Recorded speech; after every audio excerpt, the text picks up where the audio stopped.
A reminder, the NFL action is in full swing at DraftKings Sportsbook, an official sports betting partner of the NFL and proud partners with Godzilla Media. We're talking touchdowns, big plays, and even bigger wins.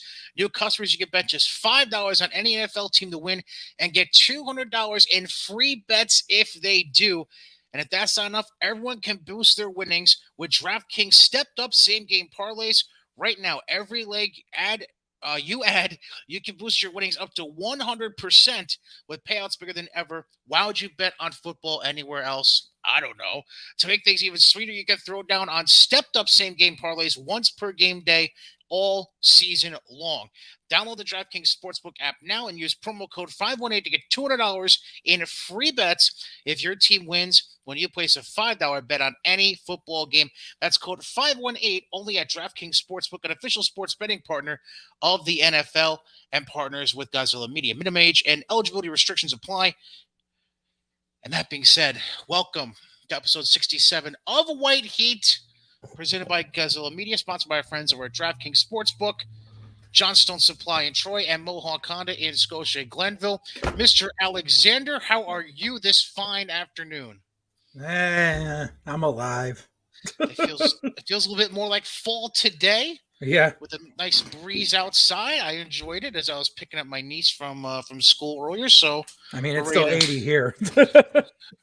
I believe it's right around 70, low 70s maybe outside. Yeah, it's around 70 outside today, but it's good to have a little breeze. It feels we're getting a little closer to feeling like fall.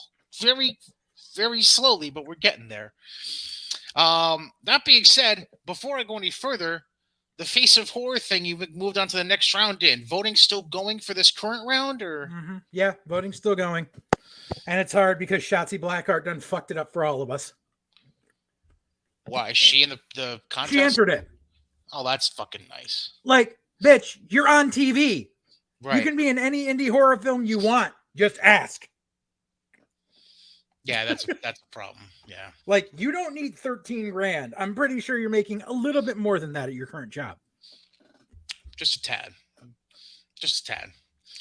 Well, allow us to jump in right now. First, let's get into New Japan. Not really a whole lot to update, but they do have a card coming up on Sunday, the 25th, that includes 3 championship matches of note, which are going to be the junior tag titles with TJP and Akira defending against 6 or 9, which is Ryosuke Taguchi and Master Wato. Mm-hmm. Then we have the never openweight title as Carl Anderson will defend against Hiroshi Tanahashi. And the main event of the card for the U.S. title will be Ospreay defending against David Finlay.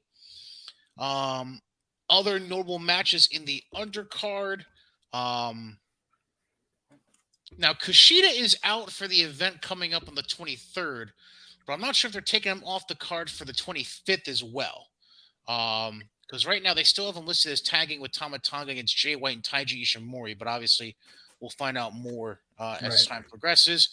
There's also a 6-man tag featuring Okada. Zack Sabre Jr. and Tai Chi taking on Naito and Sonata in a tag match. Okan and Cobb taking on Fale and Chase Owens in a tag match.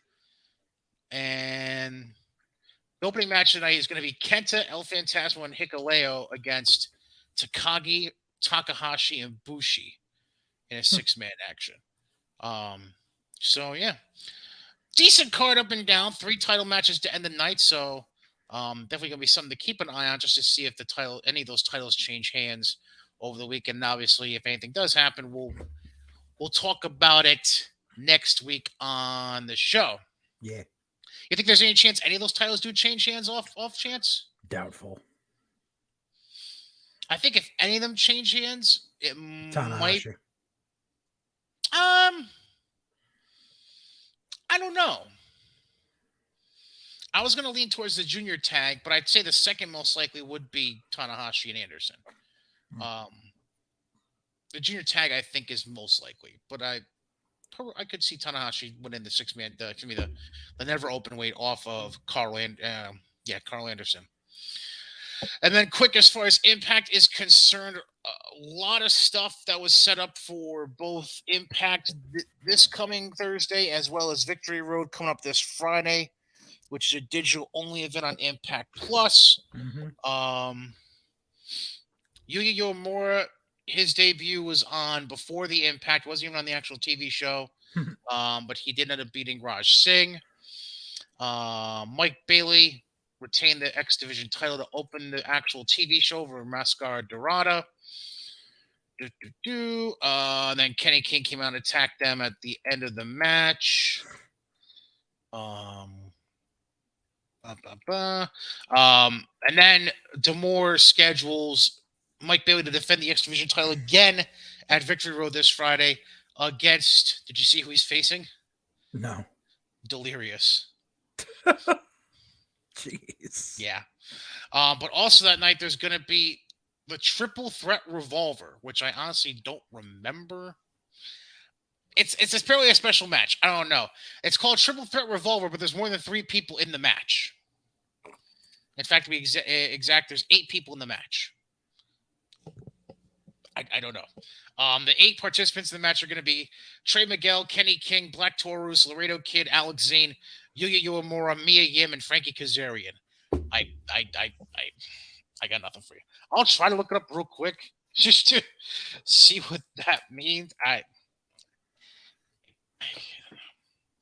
Triple Threat. All right, so it debuted in No Surrender was it this year? No Surrender 2021. So this is okay. Before this is how it works. So it'll be a revolving series of triple threat matches where 3 participants begin. When someone is pinned or submitted, another man enters. And then when it gets down to the final 3, whoever scores the next fall is the winner. Yeah.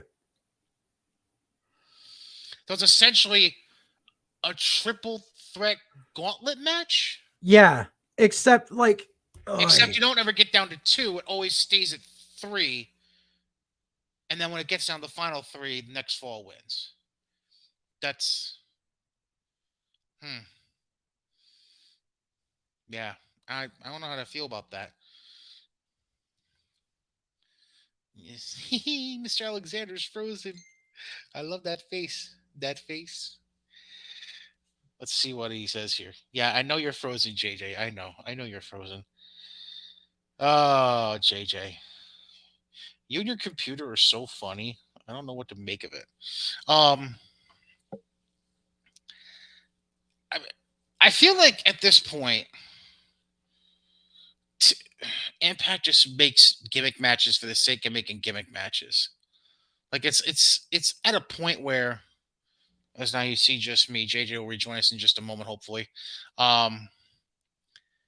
Impact is literally just throwing gimmick matches. They're basically, you know that they're basically a less profitable, less popular version of AEW, and that they're just making gimmick match bookings for the sake of making gimmick match bookings, no matter how stupid they may sound. Pretty bad. I'm not sure if this is the first time, by the way, that a female wrestler has been booked in this match. I know the original match back in February of last year was all male wrestlers. But I'm going to go on a limb and say Megan is probably the first woman, unless they've had Jordan Grace booked in one, or back when she wasn't so toxic and still employed, Tessa Blanchard, maybe. I'm going to go on a limb and say Megan is probably the first female to ever be booked in one of these matches. Going forward, though, with Impact, Decay, represented by Black Taurus and Crazy Steve. They beat Steve Macklin and Moose, in which was a tag match booked to basically see if Macklin and Moose could get on the same page, as they're going to be going after Sami Callihan, one would assume, when they face off at Victory Road this Friday night. So then we have... after the match where Macklin and Moose lose, Callahan shows up, and obviously there's a brawl that starts with involving a barbed wire baseball bat. because it's Barbed Wire Massacre that they're going to be in. So obviously, um, segment backstage, nobody really cares about. Then we have the match that was teased in the previous week's episode of Impact, but never made air in that same show, which was Alicia and Killer Kelly with Tasha Steelz at ringside on commentary with Tom and Matt. Um, and Killer Kelly obviously defeats Alicia. Then after the match, Tasha Steelz tells Savannah Evans to attack Killer Kelly with a steel chair. Kelly takes the chair away from Evans, then drags Tasha Steelz into the ring and tells Tasha Steelz, I'll see you at Victory Road. So now they booked Killer Kelly against Tasha Steelz for Victory Road as well. Now skip this part because I really want JJ's opinion on this signing for Impact when he gets back. So I'll hold off on that for now. In the meantime, there was Taven and Bennett defending the Impact tag titles against Josh Alexander and Rich Swann. Taven and Bennett won by DQ after Heath came in the ring and gave Taven and took out Taven, but the referee saw the interference, so called for the bell. And then afterwards, then backstage they have Zicky Dice revealing to Jordan Grace her opponent for the Pick Your Poison match at Victory Road this Friday for the Knockouts title. It's going to be Maxie Impaler. And Dice says if she doesn't come out of the match 100%, Masha Slamovich is going to kill her at Bound for Glory. That's nice. So Jordan Grace says, screw you, Ziggy. I'm going to take you out next week on Impact. So Zicky Dice versus Jordan Grace 1-on-1 this week on Impact because that's what everyone has been waiting for. Then they show Heath apologizing to Alexander and Swann for costing the tag title match. Then Scott D'Amore comes along and says there's going to be a 6-man tag at Victory Road with Alexander and Swann teaming up with Heath to face Honor No More, which will be the tag champs Bennett and Taven, as well as Eddie Edwards. Okay. Then Mickie James wins another squash match to keep her undefeated streak going so she doesn't retire. Then after the match, Giselle Shaw comes out and says you're basically fighting nobody since you said your next loss will be your last loss, and challenges her to a match at Victory Road. So we got Giselle Shaw and Mickie James on the card for Friday night. Then we had Vinny Marcelli and PCO in a promo. Then Myers cuts a little promo about the digital media title. Welcome back, JJ. Freaking Mercury retrograde. I was basically just going through the rest of Impact from this week. Let me try to rewind. I figured. Nah, you don't need to. Well, there is one thing that I skipped over on purpose because I wanted your opinion. Joe Hendry signing with Impact. Interesting. I mean, it's good because he needed somewhere to go. Because he basically had debuted right in the waning moments of ROH, if I remember correctly. Yeah. I believe in Joe Hendry. In the last year, I think that they were in existence. I think it was like right before the pandemic hit. Yeah, it was something like that. So yeah, we'll see what ends up happening with Impact and see if maybe that propels them to something else further down the road. Yeah. Everybody, the match everyone's been waiting for, Zicky Dice against Jordan Grace, is going to happen this week on Eddie Hooser. Then the main event was Machine Guns defeating the Good Brothers in tag action. And then at the end of the match, both teams shake hands as a sign of respect, and that's how Impact went off the air. So, real quick, taking a look at the card for Victory Road this Friday on Impact Plus, the digital-only event, sorry. It's also on Fight TV if you don't have Impact Plus, by the way. Barbed Wire Massacre, as was mentioned a couple weeks ago, Callahan, Macklin, and Moose. Yay. 6-man tag, Taven, Bennett, Eddie versus Swann, Alexander, and Heath. So no world title match on this card. I think this is Swann's last appearance, too. So I'm pretty sure he's wrapped up with Impact. I think you're correct, yeah. Giselle Shaw against Mickie James. Obviously, Mickie loses. She's done. We know that. The triple threat revolver we're just talking about before you took off. Jordan Grace in the Pick Your Poison match defending the... Actually, I'm not sure if this is actually a title match. well, either way, she's in the match against Max the Impaler. Bailey against Delirious, like we mentioned. And then Killer Kelly against Tasha Steeles with Savannah Evans in Tasha's corner. So that's how the card is looking for that show. Again, if you don't have Impact Plus, you can always check it out on Fight TV as well. I think Impact Plus is still the better deal, though. I didn't even know Impact Plus was still existing, to be quite honest. Oh, yeah. Well, it's because that's the only way they can get it. Like, people in the UK can get Impact. True. Very true. Let me see if I can get Fight TV pulled up here real quick. So I'm pretty sure, like, if you get it on Fight TV, it costs you like $25, but if you Impact Plus is like $10 a month. Gotcha. Where? Because they show Bound for Glory on here. I can't find. Let me go to schedule. That'll probably help. Friday. Here we go. Friday, Victory Road. $10 for Victory Road. Oh, okay. On Fight TV. So $10 for the single pay-per-view or $10 for a month of Impact Plus? Essentially, yeah. And then Bound for Glory, let me see here, which is the first Friday in October. That is, well, obviously that's considered an actual pay-per-view. Yeah. $39.99 for Bound for Glory. Oh. I was going to pay less to see that in person. Yeah. Yep. Like, what the fuck, bro? You're welcome. Yeah. All right. So I think that covers everything. I don't think I had any outside news about Impact. I did not. No. So before we get into AEW, let me tell you, my friends, you heard me mentioning to JJ as we started the show that temperatures are starting to decline a little bit.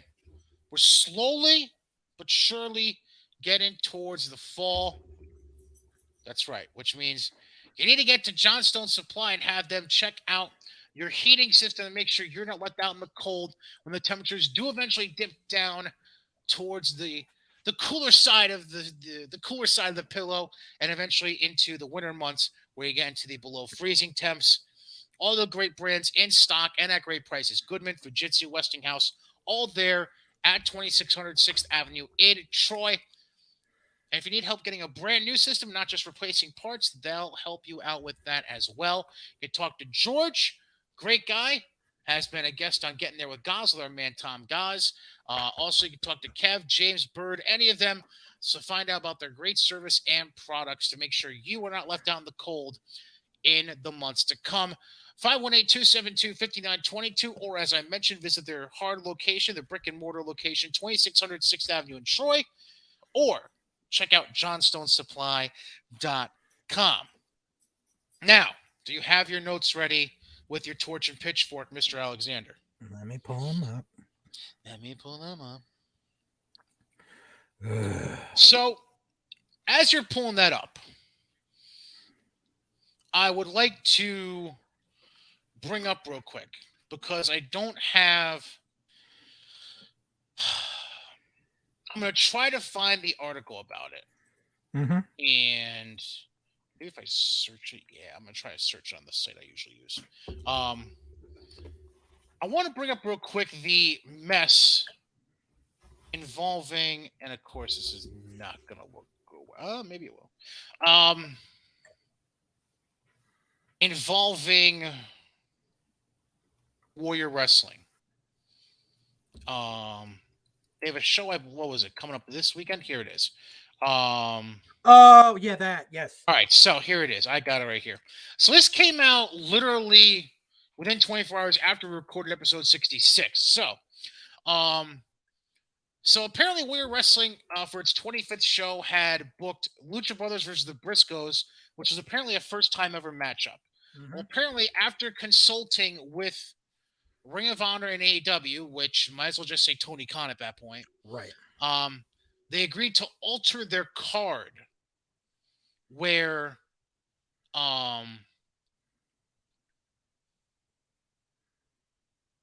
they're going to have both teams still appear, but not against each other. Mm-hmm. So now it's going to be Lucha Brothers against Brian Cage and Gringo Loco in one match, and then the Briscoes against the Rascals Yay. Which will be not Trey Miguel, but it'll be Myron Reed teaming with Zachary Wentz. And those matches Reed was never part of the Rascal. Oi. It's not like you can't get Trey Miguel. I know. That's just a poor substitute. All overall for both matches. Well, that's going to be October 2nd, which I believe is next Sunday Saturday. Or next week. Well, yeah, next weekend. Yeah, that's right. Next Sunday. That's because the 7th would be Friday night, and that's Bound for Glory in Albany. Jesus. So yeah, it's not like Trey Miguel. I mean, maybe he's booked on a show on a random Sunday night, but that's a good odds are it's not. But still, yeah, I don't know what to tell you, man. But so obviously, let's just be blunt about it. Tony Khan's a douche. Yeah, like there's no two ways around it. Like. When you say you've spoken with somebody from ROH and AEW, we know who the somebody is. We're not fucking stupid. We know who owns both companies. Right. Like, and we know that it's someone who doesn't send out representatives to speak on his behalf. He does everything himself because he has a dick that's this big. Right. So it's obvious that he's just saying, "Oh, they never faced." Like, it's probably one of those things where he never realized they never faced each other before, and then once he saw the booking, was like, "Oh, but I want to do that now." Right. Fuck you, dude. Exactly. Like, dude, there's matches that I've wanted to book that another company has gotten to before me. Guess what? That's fucking wrestling. There's flat out matches that I've planned that I've told one of the workers that I have planned that then they go and blab to another promoter, and then that promoter puts on the fucking match. Guess what? I never use that worker again. But also, guess what? There's nothing I can fucking do about it. Yeah, I mean, it's... What is it? It's, telephone, telegraph, telewrestler? That how the exactly. Yeah. Right. But I mean, this is just, it's the dumbest shit. And it's like, and Tony Khan, it's like, oh, well, as a make good, we're sending Eddie Kingston. Yay. Like, I love Eddie. But basically, it's like, okay, we're sending Eddie and you don't have to pay his payday. Gee, that's great. Eddie's already under a fucking 6-figure contract right now. It's not like he's missing out on a fucking $300 payday when his trans and hotel are being paid for already. Right. And considering the fact that Eddie has been gracious enough, if you've noticed, for a few of the past indie appearances he's made in the past couple of months, where if it's been associated with a charity, he has donated his payday to that charity and worked for free at the event. And yet people want to shit on him. Of course they want to shit on Eddie because they don't know Eddie. Like, okay, Eddie's out of shape. You know something? Eddie will fuck you up in a fight because Eddie don't fight clean. You know who else is out of shape? Me. I was going to say about 3/4 of the guys work in the indies. This is true. Also, before we get into the in-ring on TV stuff, it's not directly, it's another outside of AEW thing involving AEW talent. Mm-hmm. So Thunder Rosa is still recovering from her back injuries. Supposedly. Right. So much so that she's actually been pulled from the final Triple Mania event of the year in Mexico City. That's on October 15th. And now, instead of Thunder Rosa getting the shot at the Reina de Reinas title against Taya Valkyrie, have you seen who it's going to be in her replacement? It was a really bad substitute. I just forget who it was. The current NWA World Women's Champion, Camille. Oh, it was Camille. Oh, I thought it was someone else, but no. I mean, it's not that bad. For name and branding, that's probably one of the better substitutes he could have gotten. Yeah. I thought, because I originally thought it was someone like really bad, but apparently I got some bad intel. Yep. So gonna be Camille against Taya Valkyrie instead, which good for Camille. She's worked hard. She deserves a shot. See what she can do. Yeah. Now that all being said, let's get to AEW. Let's get to the in-ring on TV product. Now I'm going to say something that I'm pretty sure you're going to be like, fuck you, Brian, for saying this. Okay. And this is not me trying to be biased because I've been to that arena so many times that All right, let me factor it this way. Mm-hmm. I've been to what's now called MVP Arena Mm-hmm. with an upper deck completely blacked out. Yeah. So I know what it looks like. Yeah. In person, I know what it Mm-hmm. looks like.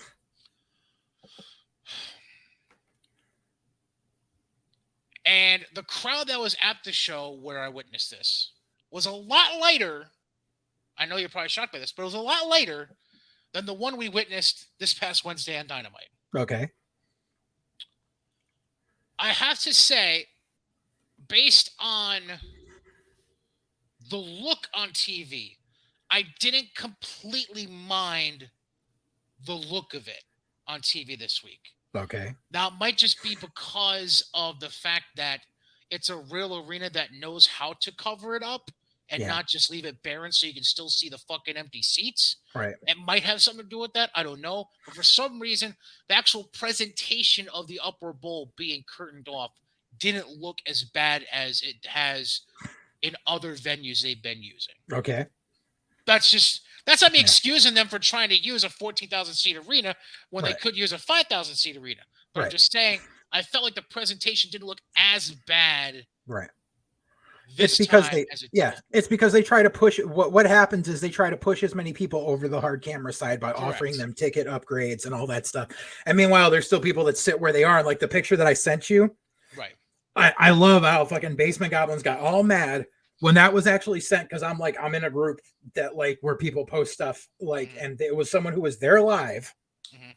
who took the picture, and that was during the tag match that was halfway through Dynamite. And And people, I had a friend who also posted a picture on Facebook, and he was sitting because I think the picture you got was from like roughly the section I was talking to you about that a family member had won tickets for in that the yeah, one yeah, corner.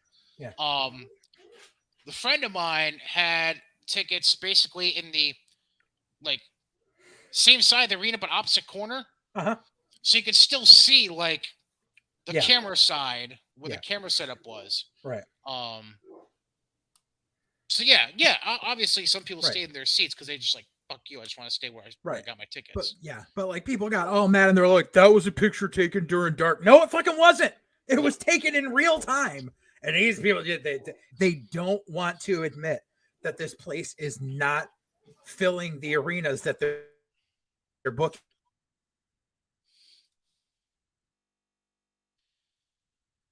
yeah, it's just it's okay. It's okay to admit the truth. Like I think that's the thing we need to get through to the minds and hearts and souls of all the basement goblins who support AEW to a fault. It's the fact that it's okay. It's okay to admit the truth. You don't have to. You don't have to stand guard for them relentlessly Oh, without oh, like they have no fault. As JJ is frozen and buffering or whatever. So, anyways, yeah, it's just that's where it is. Like that's the thing. These fans that are defending them without like they have no fault and defend them like there's nothing they can do wrong. It's okay to admit the truth sometimes that AEW fucks up. Whether it comes to filling arenas or filling seats properly or just general booking, um, how they handle backstage issues. Like there's like you can admit when they're at fault. Um, it's just I don't understand why I don't get why I just don't understand why fans are that way. I don't. And JJ will rejoin us in a few moments, hopefully. I don't get it. I just don't get it. Like and you know what? Here's the analogy I'm going to use. As a lifelong Yankees fan, this is a perfect example for me. AEW fans and basement goblins worldwide are a lot like stubborn, watching the world with blinders on downstate New York-based Yankees fans. They believe in they should win every game all the time, no matter what. That management shouldn't mind spending $500 million on a payroll. That they expect a championship every year, no matter what. This, that, and the other thing. Okay, that's not how pro sports work. Especially with the way things have evolved with analytics and the free agency markets and this, that, and the other thing. It doesn't work like that. It doesn't. It's the same way with AEW fans and their following. Like the ones that follow them, that will follow Tony Khan to the ends of the earth and are willing to jump off the cliff with him if he says jump. Okay, it's the same thing. You can't expect perfection. And then even if you don't get perfection, you can't just blindly say everything's okay. Like, another example. Think of that scene from Monty Python and the Holy Grail with the knight that's fighting in the woods. Oh, it's just a flesh wound. Like, no! Fuck, no! You can't be oblivious and impervious to what is going on in your surroundings. And it's not even, the worst part is Tony Khan feeds into the mentality because he says stupid shit all the time. All the time, he is saying stupid shit after stupid shit, day after. It seems like week after week. There's something new that he says where you're just like, Tony, please shut up. Like, it's that fucking bad. And it's to a point where you almost want to stop watching the product just to try and just to, send a point. Like, send a message. Like, dude, stop talking out of your ass and run the company properly. Hire competent people to help you run the company. Don't try to do everything by yourself. Okay? Because you can't do everything. As much as you think you can do everything and think you're the smartest guy in the room, when it comes to pro wrestling, Tony, you're not. You're not the smartest guy in the room. As a businessman, you might be the smartest guy in the room when it comes to like marketing and advertising and shit like that. Okay, I might give you that. But when it comes to the actual wrestling product, you don't, compared to some of the people you have in your locker room, you don't know shit. Period. Yet you want to act like you're the world's greatest booker. You're the world's greatest promoter. You're not. You have an embarrassment of riches around you because you seem to have an endless amount of blank checks you can write. And not even all these riches that you have are enjoying their time with you. And that should be the sign. Let's see. Hi. Welcome back.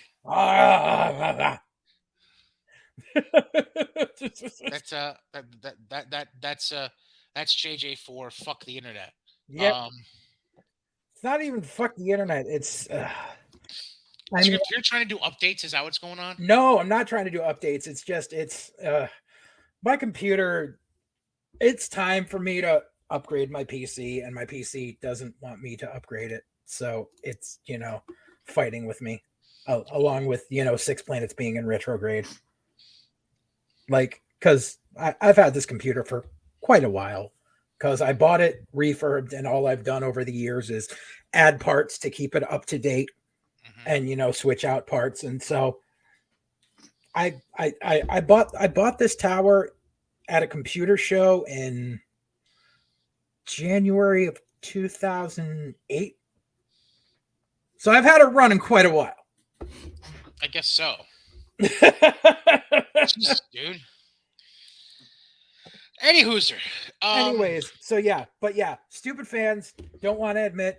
And someone actually said to me, well, this isn't a big arena for wrestling. Like, really? Because that's the arena where Austin drove the beer truck through back in the day. That's where Austin drove the beer truck. That's where Ric Flair won the world title at the '92 Royal Rumble when the Yep. arena wasn't even a year old. Yep. That's where Edge cashed in the first ever Money in the Bank briefcase. Did win the belt off John Cena. No. That was in Puerto Rico. No, that was in Albany. I was New in the Year's audience. Revolution was in Albany. The one where Edge cashed in the first Money in the Bank, that was in Albany. I was in the crowd for that. Oh, okay. Why did I think that was at New Year's? The first ever New Year's Revolution was in Puerto Rico. Yeah, but it wasn't until the second one they did in Albany where they did the. That's why. My bad. Okay, yes, my bad. You're good. You're good. You had right idea, wrong year. It's okay. You're fine. But what I was actually saying while we were waiting to come back to you is, I feel like this blind allegiance to Tony Khan from AEW faithful. It kind of reminds me of the knight that's fighting in the forest in Monty Python and the Holy Grail. It's just a flesh wound. Yes. Get back here, I'll bite your legs off. Right. Just doesn't want to admit defeat. Not even defeat, just faults. Right. Just admit when shit's wrong. Your arm's off. No, it's not. Don't try to make excuses for something that's not there. Right. Anyways, so we get to the opening match, which is title qualifier. Let's have it as the opener. Yeah, it's Moxley and Guevara in the first semifinal. The note that you gave me, less than 3 minutes into the match to hit the outside. Yep, I get my stopwatch going every time now on Mox, because he when they get outside and when there's a blood, there's blood. Right. But Mox didn't bleed in this one. It was a miracle. Yeah, it's like somebody taught him that he doesn't have to have blood in every match. Finally, then at the end of the match, I got the worst low blow in the history of pro wrestling by Ty. Jesus, she is. Oh God! Just remind me that if I ever want to be kicked in the asshole, they're called Ty. That's literally where she basically kicked him. Everybody faults everyone else, every other female in that company, except for Ty Conti and fucking Britt Baker. Like the two of them can do no wrong. Yeah, that was bad. That was terrible. As I mentioned, Mox wins over Guevara. Then this made me laugh. So do you remember how they went to the break after this Moxley match? Yeah, MJF is demanding a microphone. We're going to commercial. What a fucking buzzkill. That's great. Now everyone has to wait 2.5 to 3 fucking minutes. Right. They don't understand, the way you're supposed to do the breakdowns with commercials is you say, we'll be right back. And then when you come back on, something's happening in the back. MJF is manning a microphone, because it's the people that are coming back from the commercial break that want to know what's going on. People who tuned in during the commercial don't know that you said MJF wants a microphone. Right. So you're not getting anyone during, you're not gaining people. Right. Learn shit about TV, sockface. Speaking about people not understanding what they're doing. What? This is just an AEW thing. This is a general wrestling fan complaint. Okay. I don't care how cool you think a heel character is. Mm-hmm. Stop fucking cheering for him when he's shitting on you. Even when Bayley was home last night in San Jose, yep, she still was able to draw boos out of that crowd. Right. Stop. Right. MJF is clearly shitting on Albany every 30 seconds basically of his promo, and the fans just kept fucking cheering like it was, oh, yay, that's us, yay, fuck off. It's like that fucking promo the Rock cut in the back of the day. Oh, yay, he said the name of our town. Oh, yay, yay. Yeah, that was. Well, it's because, wasn't that his first, was that when he first started going Hollywood Rock? Is that what it was? Yes. Yeah, I thought so. Yes. Because you don't realize that in AEW there are no faces and heels. Unreal. So MJF's cutting a promo. He finishes and he introduces Stokely Hathaway. He introduces the new Pinnacle. That reveals that they're called the Firm. The Firm. Okay, I need to sidebar here for a second. Okay. I laughed my motherfucking ass off. When W. Morrissey looked like he wanted no part of Stokely's hug. Well, that too. But no, when they named the name of the stable. The firm. No, because there's a reason for that. Okay. So here's a little side story, and I've kept quiet on this for 2 years now. Stokely a lawyer? Actually, maybe 3. No, 2. No, this leads back to why I stopped helping out at Test of Strength Academy. Oh, well, go ahead. So, and it's the time has lapsed enough here where I tried to be civil, and parties on the other end didn't want to be civil. So I will say this first and foremost, Slick Wagner Brown, I have the utmost respect for Slick. I will always love Slick. There will always be a place at my table for Slick. I will say that. This is not reflecting on Slick at all. However, the money mark that they have there, their general manager, Alex, is a piece of shit. Back in the day, a couple of years back, when I was going there to help run their Sunday shows and shit and fucking help kids work on their promos and stuff. So he puts together a stable of 4 or 5 of their students, and he called them the firm. Whatever. Releases a t-shirt saying the firm, and it's in the Godfather font. All I did was say, you know something, you're in Connecticut. You might want to think about something different because there's a history here. And I showed him a picture of the Mike Milano La Familia shirt because Mike sold a couple thousand of those shirts. La Familia was a very hot freaking indie stable in the early aughts here in the Northeast and along the East Coast. Mike toured with them. I have no idea what you're talking about. Well, it was because it was. I'm kidding. Oh, I was actually, because it was 20 years ago. It's but I've always seen the shirts at every DPW show. Right, exactly. But so La Familia, and that all I did was make a suggestion. That was all I did. He decided to take it personally and be like, "You're a fucking mark. No one remembers that shit." Blah blah blah. Proceeded to talk shit about my deceased best friend, claiming like he knew the man when he never did. He never shared the same breathing space as Mike, ever. Proceeded to talk shit about my deceased best friend and mentor. And then, after one Sunday show where I was there, someone made he thought I was out of earshot, but guess what? People who I know weren't out of earshot. And when the firm came in to do a promo or something, he's sitting in the back. He's like, hey, yeah, La Familia, baby, and starts laughing like a hyena. To which point I went online and went on a rant, and I was done with TOS after that day. At which point a couple of their students I use loosely because they never actually go there to train, decided to blow up my DMs and, talk shit to me because that, keyboard warriors. And I was like, and this is why you'll never get booked. But anyways, later that day, that son of a bitch went on and changed the cover photo on his personal fucking Facebook page to a banner saying La Familia. Because he's a fucking asshole. Now, this piece of shit owns a merch company. I use that term lightly because all his shit goes through Cafe Press, which anyone can fucking do. And he thinks because he goes through Cafe Press and has an Amazon shop, that means he has a trademark. It does not. So this dumb fuck thinks he's going to get a check from Tony Khan. And I laughed my ass off because go ahead and try to claim that. I love dumb people. I really do. They're my favorite kind of people. So then after the Stokely promo, we get a package to preview the upcoming match in which Jungle Boy taps out Jay Lethal. Because reasons. Because now Jungle Boy is harsh and Jay is a whipping boy.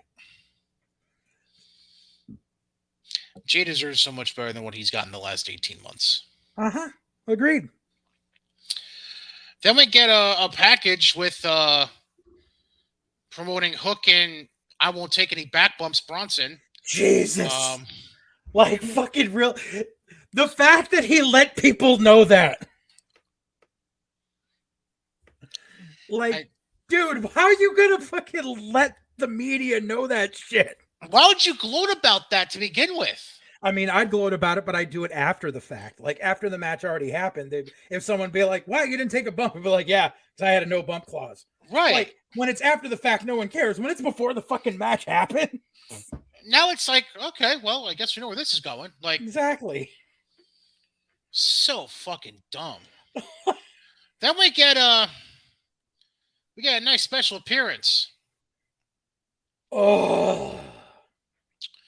For those of you who don't understand, so if I remember correctly, that's Alex Marvez.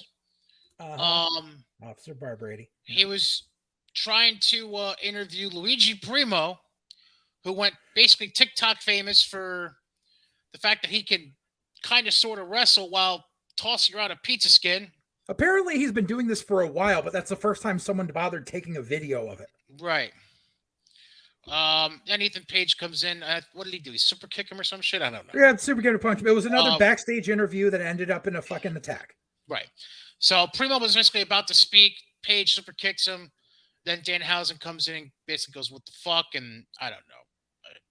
It led to a match on Rampage, basically, is what it came down to. Right. But apparently, as so AEW was so happy about it that they tweeted it out on their own.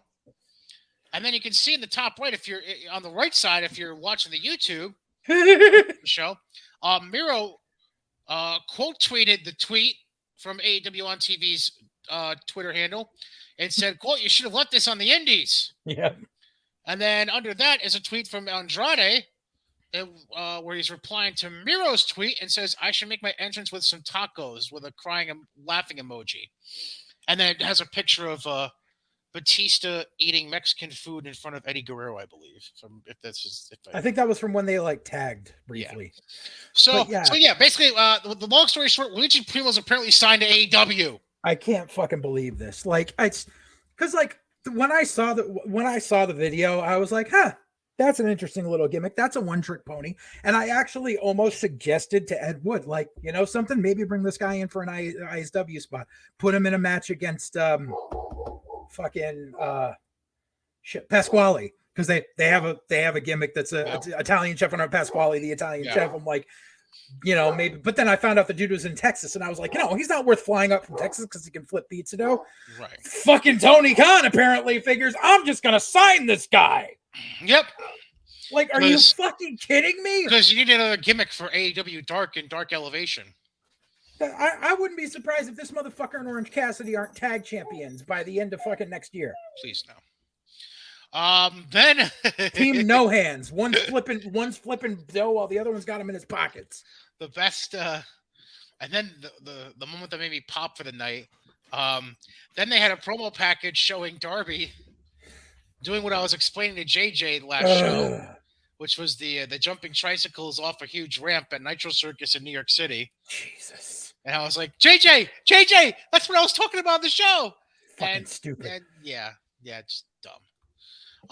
Then after they show a pre-tape of Matt Hardy challenging Darby for a match on Rampage, which made Matt Hardy look like a heel again. So now he's flipped what? The 7th time this is flipped between face and heel? Oh, was it heel? I thought it was just Matt going, "Darby, I want to face you again." Because I mean, that's what the way the match was presented on later that week on Rampage, yeah.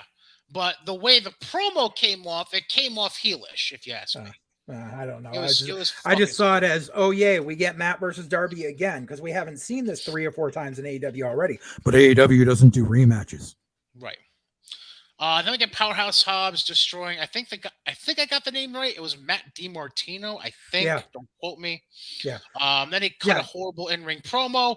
Because, let's give Powerhouse Hobbs a 30-second squash match 3 years into his fucking run. Right.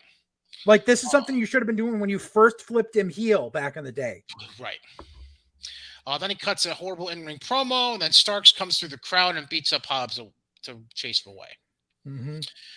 Then we get Swerve in Our Glory retaining the tag titles over Lucha Brothers because we didn't see that result coming. And let's just take the guys that just won the fucking trios belts a week prior and job them out. Right. Clean.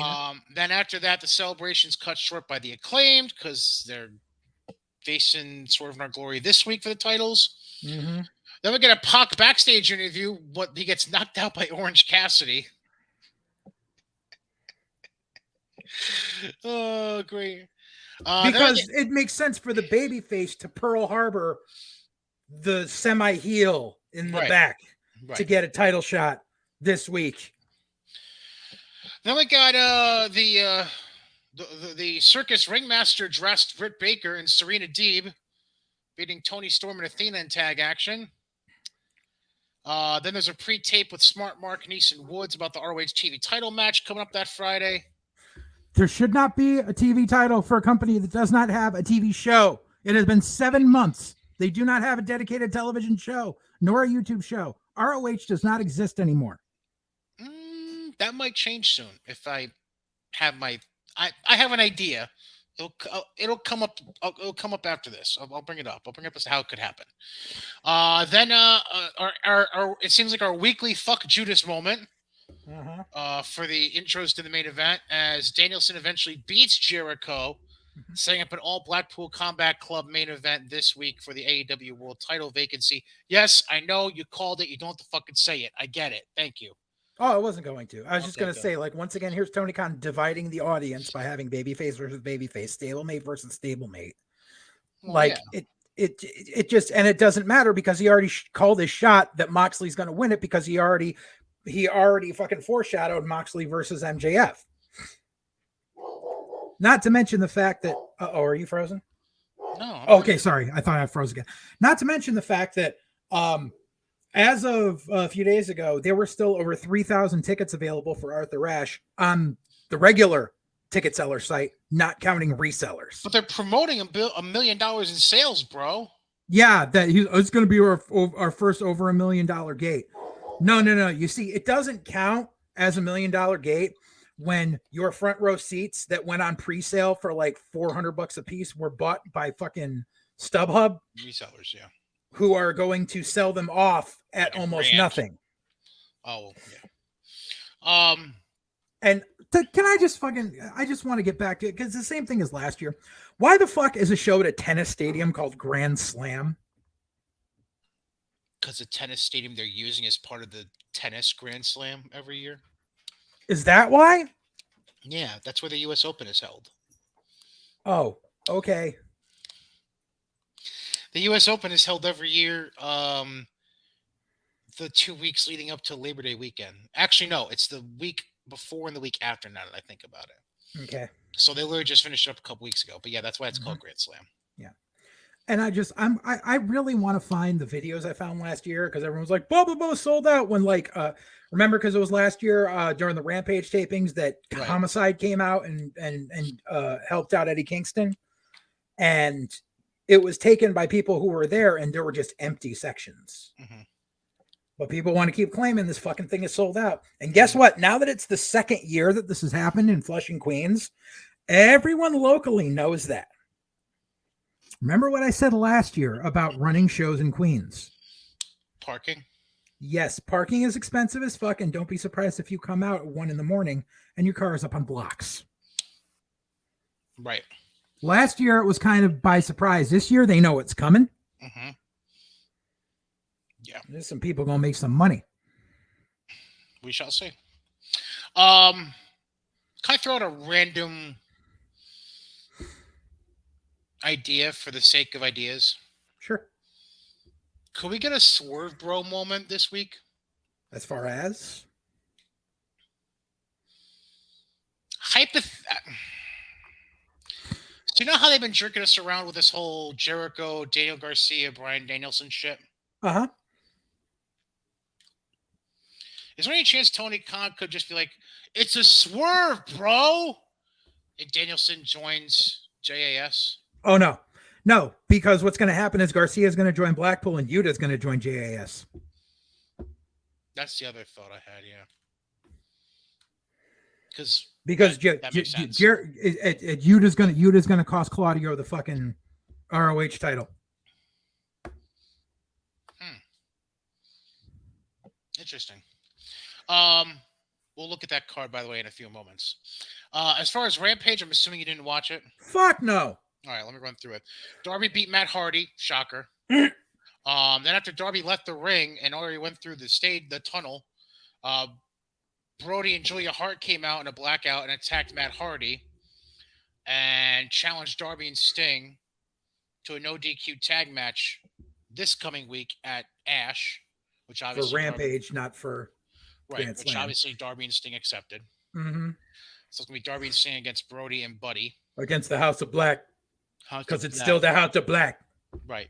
House of Black. We'll get to that. Then we get Eddie Kingston pre-tape about him facing Sammy Guevara in New York City. We need to get to that too. And we got a Claudio in-ring promo, which Jericho interrupts and challenges Claudio for the ROH title. Claudio obviously accepts. Then we get Jade and the Baddies in a pre-tape backstage with Lexi, interrupted by Diamante, who challenges Jade for the TBS title. That's also going to be at Ash this week. Mm-hmm. Then Penelope Ford taps out Willow Nightingale because everybody loves Penelope Ford. And fucking Willow Nightingale has been persona fucking Jabata for fucking everything. Tony Khan still has not signed Willow Nightingale. He just keeps bringing her in for spots. Keeps talking about how fucking talented she is. Won't give her a contract. Yep. But Tony Khan's not a racist. Then we have Hangman and Dark Order being interviewed backstage with Lexi, interrupted by Jose and Roosh, who are still trying to recruit Preston Vance and just. So supposedly there's something where the Lucha Brothers have their own fucking show or company, and on that they got attacked by Roosh and Andrade and got demasked and some shit. I was reading on Twitter. Huh? I got nothing. I just saw it. I was like, what the fuck is going on? Pretty sure I would have seen that in the news. It hasn't been, so I'm gonna go with Let me see if I can pull Well, up. go ahead and try to pull it up while I finish up the results for Rampage.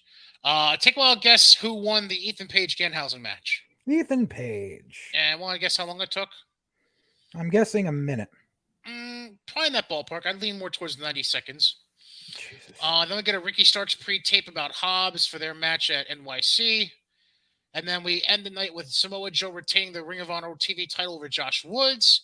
Then after the match, Neeson Woods attacked Joe after the bell, but then Wardlow comes in and chases Neeson Woods away. And then, Wardlow and Joe must pose, bro. Uh-oh. Don't uh-oh me. What are you uh-ohing about? I don't like uh-oh. A tweet from Mercedes Martinez yesterday. My next move will be a game changer for me and only me. And a bunch of hashtags, none of which involve AEW. I was gonna say she's probably leaving. I mean, she's not the champ anymore. Well, wait, no, she's the ROH Women's Champ still. Yeah, I had to think about that. She is still the champ. That's awkward. All right. So before I show the cards for New York City this Wednesday and Friday, I want to bring up a couple of things. Number one,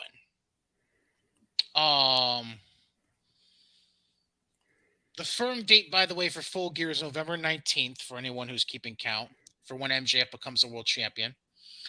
And Revolution, the first pay-per-view of 2023, is tentatively being planned for the Cow Palace in San Francisco, which hasn't been used since New Japan used it for, I think that was their first. That was the show where what's his name almost broke his neck. Yeah. But actually, first or second New Japan show they did in California. Yeah, but so it hasn't been used for a pay-per-view or anything like that. But Indies run the Cow Palace all the time still. Well, yeah, because it's the Cow Palace. Right. I'm trying to remember, was that the arena where Josh Barnett almost went and killed Jay White? Yes. Okay. And the broken neck thing, that was... I forgot. Was it Coda? Was it Dragon Lee? Yes, I think so. I think it was Dragon Lee that almost broke his neck. It was the show where Jay White fucking won the title. The U.S. title you're talking about. Maybe it was the U.S. title. Yeah. Yeah, because I remember, because Juice was fighting with basically one hand, because he had his hand wrapped, and then he threw Juice into the barricade, and which pushed up against the announce table and knocked Jay on his ass, and then Josh Barnett almost came over and knocked Jay White the fuck out, which was fucking hilarious. I would have loved to have seen Josh Barnett get his hands on him. Anyways, while you're still looking, number two. This is a question, Mm-hmm. and it's a question I don't know the fucking answer to, and I don't think anyone knows the answer to. Mm-hmm.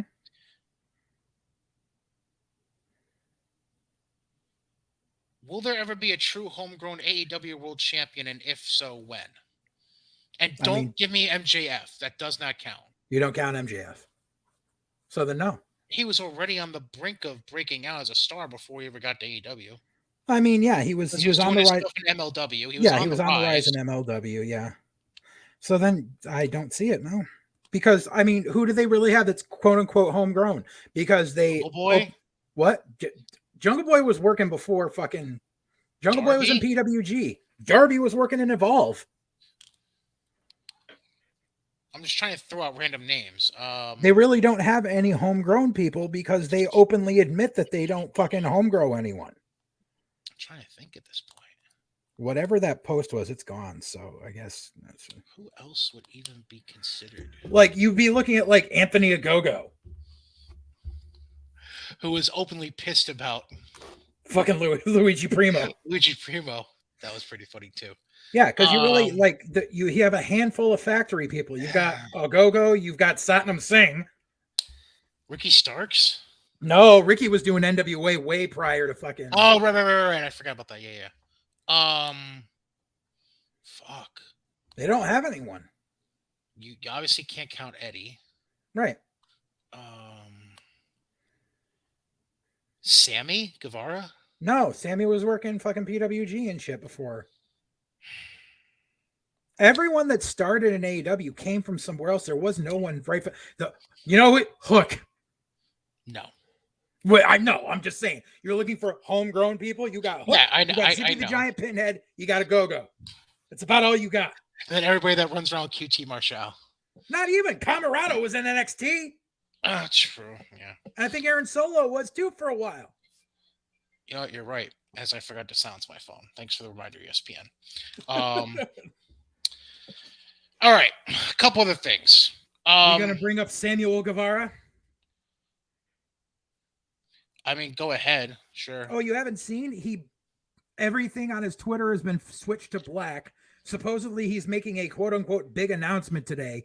It's either something for the lulls and the clicks, or supposedly he's announcing that he's leaving AEW, which would be the dumbest fucking move he could make because no one else is going to sign him.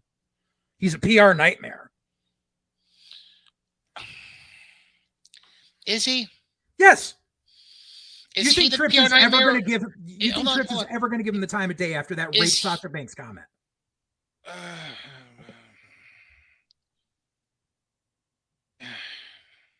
And considering he's one of those stupid fucking indie fucks that goes and proposes to his girl in the middle of the ring and then dumps her to go fuck around with some rat and then marry her fucking 2 months into dating her. That's okay. Because you know something? Now he's falling under that. You got because he literally his fucking Twitter now, it's basically booking inquiries. You have to book both of us. That's nice. Yeah, because he's fucking stupid. The kid is a fucking poison. No one's gonna touch him. We know he was stupid. I don't know about poison, but now he's you're a poison. bringing up. Now that you're saying all that, it makes more sense. Which makes it even funnier considering that picture that he put out yesterday at the Little League game. Oh, with yeah. Let's have this kid wear a hood on fucking TV to protect his fucking identity, but then let's just put his face all over Instagram at Little League. Yeah. All right. So, 3 other things to get to about AEW before we move on. Number 1, this is why I was pausing you on the Ring of Honor having no TV thing. Okay.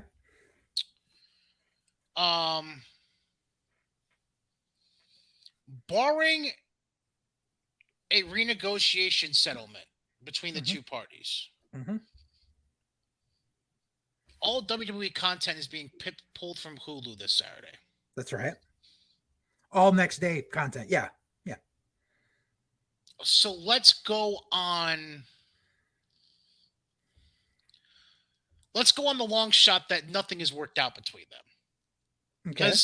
one would assume they're going to work something out. But let's assume, for the sake of argument and the sake of conversation, that an agreement's not worked out, and WWE is now basically done with Hulu.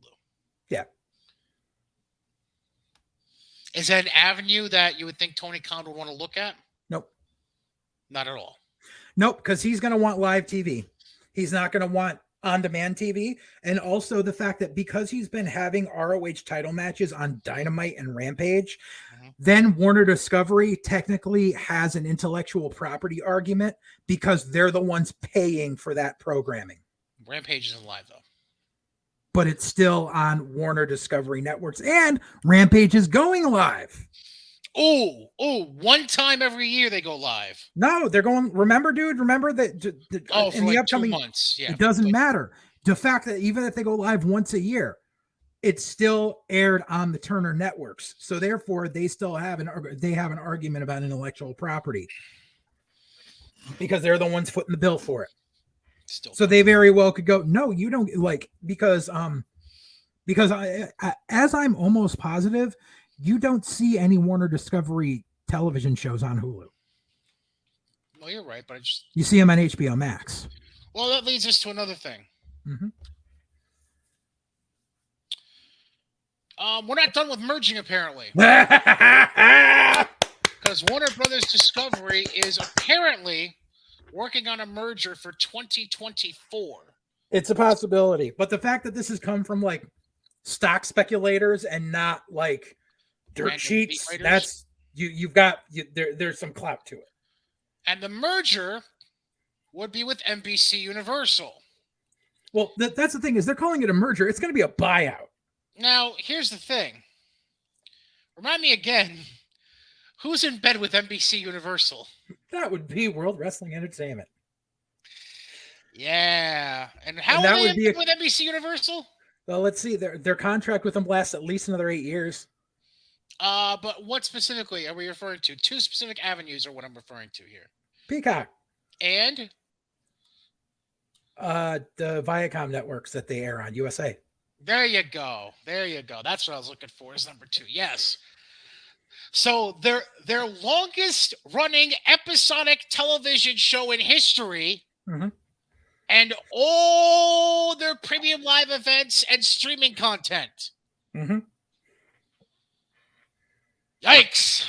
Yep. This is the way it's yikes. This is the way it's going to go. I'm going to tell you how it's going to go.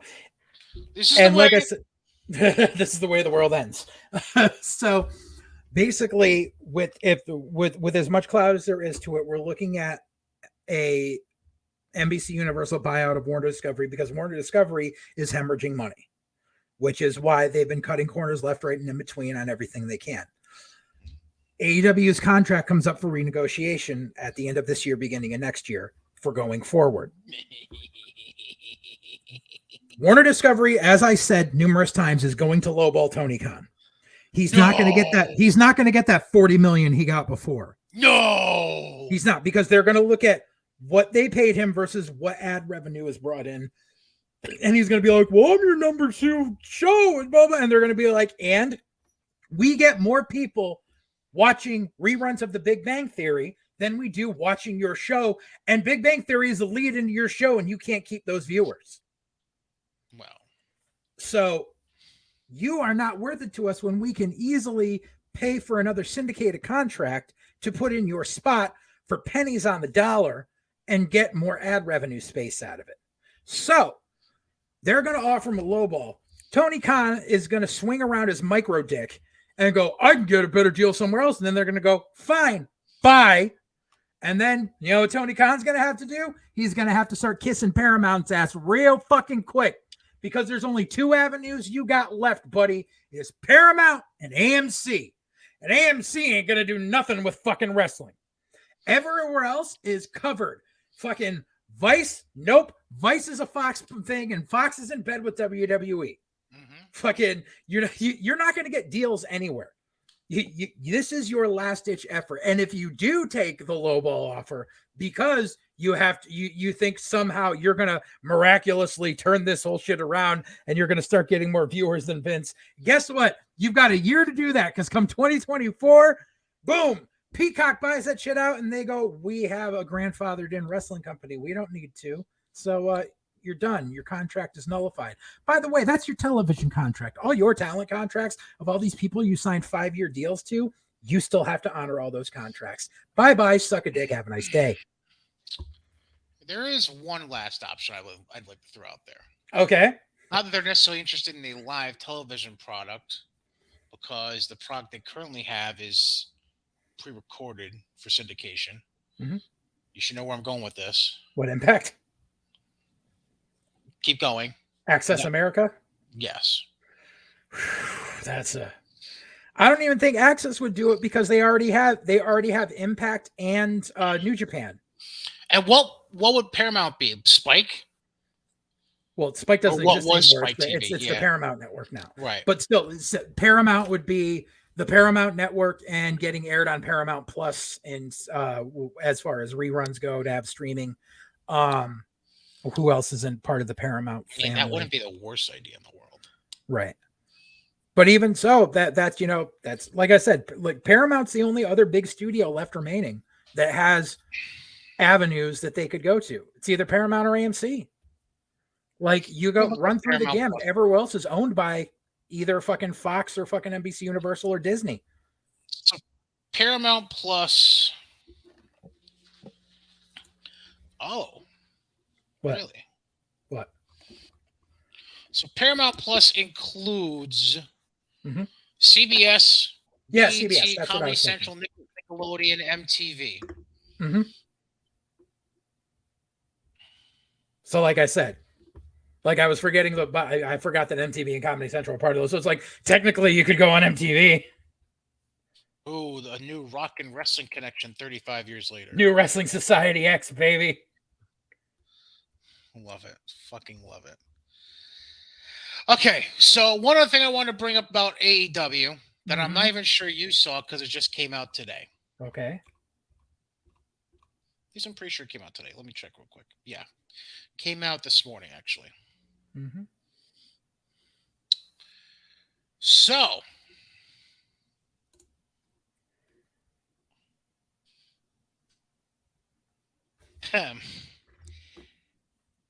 the one thing Tony Khan and AEW cared so much about might be on its last legs. Uh-oh. Do you have a hint of where I might be going with this? Their UK deal? I don't know. No. It's something we mention like almost every episode about them. YouTube? No. It has to do with their championships.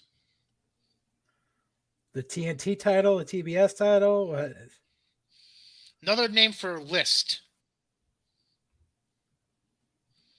The rankings? What happened? The rankings that are important but not important all at the same time. Yeah. Pretty much dead. Ta! They haven't been updated in about a month. Sports-based product. And yeah. We're not sports entertainment. Pretty much a dead concept at this point is what it sounds like. And speaking of rankings, we'll get into some rankings at the end of the show. Did we bring up a couple weeks ago the shit where they're having Luther go around to indies and charge people for AEW tryouts? No. Oh, yeah. I thought I sent you that graphic a couple weeks ago. No. Oh, yeah. There's like random indies where they're like sending Luther, who hasn't been on TV since the pandemic, to basically judge people, to get to have people audition for spots in AEW and pay like $75 to audition. Whereas they let any indie guy who signs up on that wait list to drive out to Dynamite to appear on YouTube every fucking week. Yeah, so that doesn't count. And by the way, I would like to reiterate once again, as I have several times, just because you're in a squash match on YouTube doesn't mean shit. You're not main eventing WrestleMania. Fucking knock it off. Amen. Real quick, finally, the cards I forgot to mention here. Oh boy. All right, I'm gonna try to fucking read this. I know it's all blurry, sorry. So it looks like It's all The title matches on fucking Wednesday. That's exactly what I was about to say. It looks like it's going to be all title matches unless they throw in one or two random matches to continue storylines. So obviously, we have Moxley and Danielson for the AEW World Title. Claudio defend the ROH World Title against Jericho, which I'm going to guess opens the show. That'd be my guess. That or the tag title match, which is Swerve and Our Glory defending against the Acclaimed. Mm-hmm. The All Atlantic, Every Ocean is the Atlantic Championship. Pac defending against Orange Cassidy. Mm-hmm. And then another fucking four-way for the interim women's title. Toni Storm, Deeb, Britt Baker, and Athena. So basically the four women you had in that tag match from last week. Mm-hmm. Then Dynamite we have scheduled right now. Rampage. Darby and Rampage, sorry. For Rampage, they have Darby and Sting against Buddy and Brody in the No DQ tag match. So just call the fucking Tornado tag. Just fucking call it a Tornado tag. Eddie Kingston versus Sammy Guevara. Powerhouse versus Ricky Starks, because a pay-per-view rematch should be on Rampage. Mm-hmm. I'll come back to that. Jade Cargill defending the TBS title against Diamante. Yeah. Ray Phoenix 1-on-1 against Jungle Boy, because face versus face makes fucking sense. Boy. Our best friends, Action Bronson and Hook against 2.0, 2.0. because that's going to be a fucking slobber knocker. Now, then we get to the last match I haven't mentioned yet for Rampage this Friday. Tony!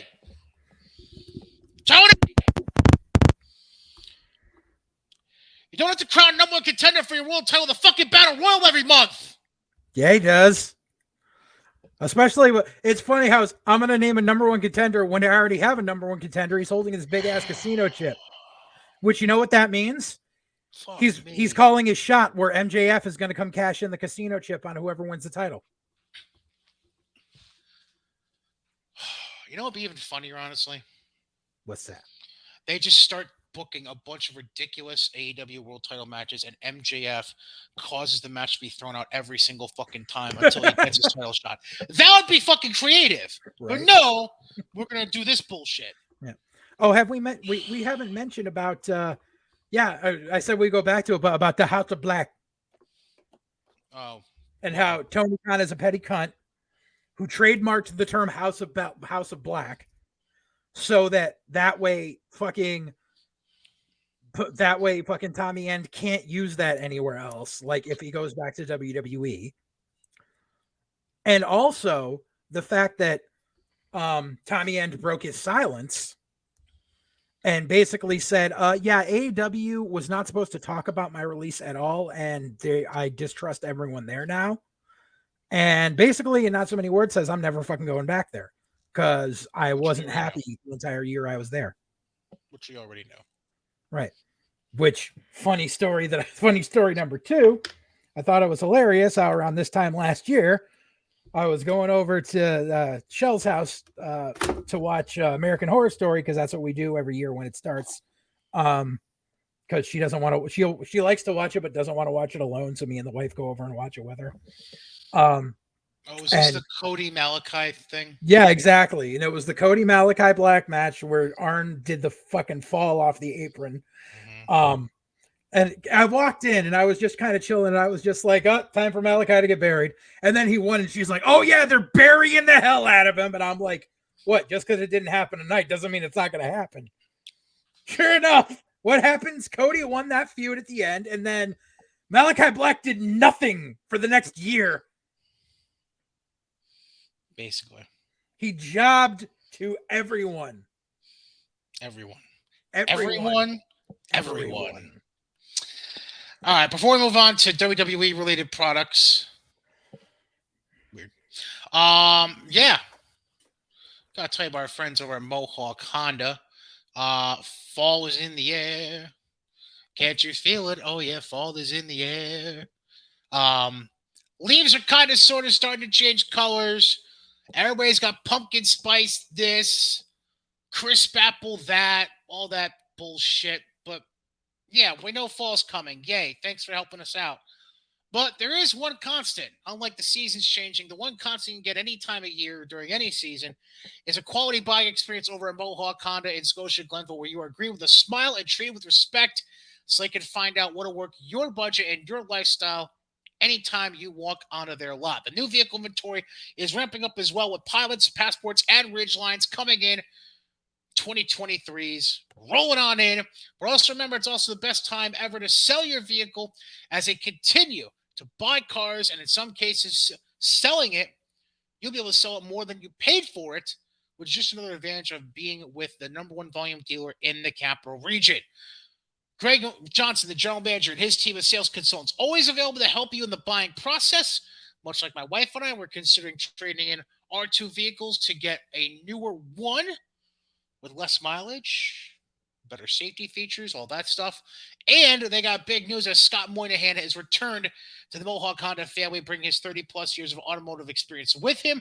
So when you go to the Freeman's Bridge Road dealership in Scotia Glenville, make sure you stop in and welcome Scott back home.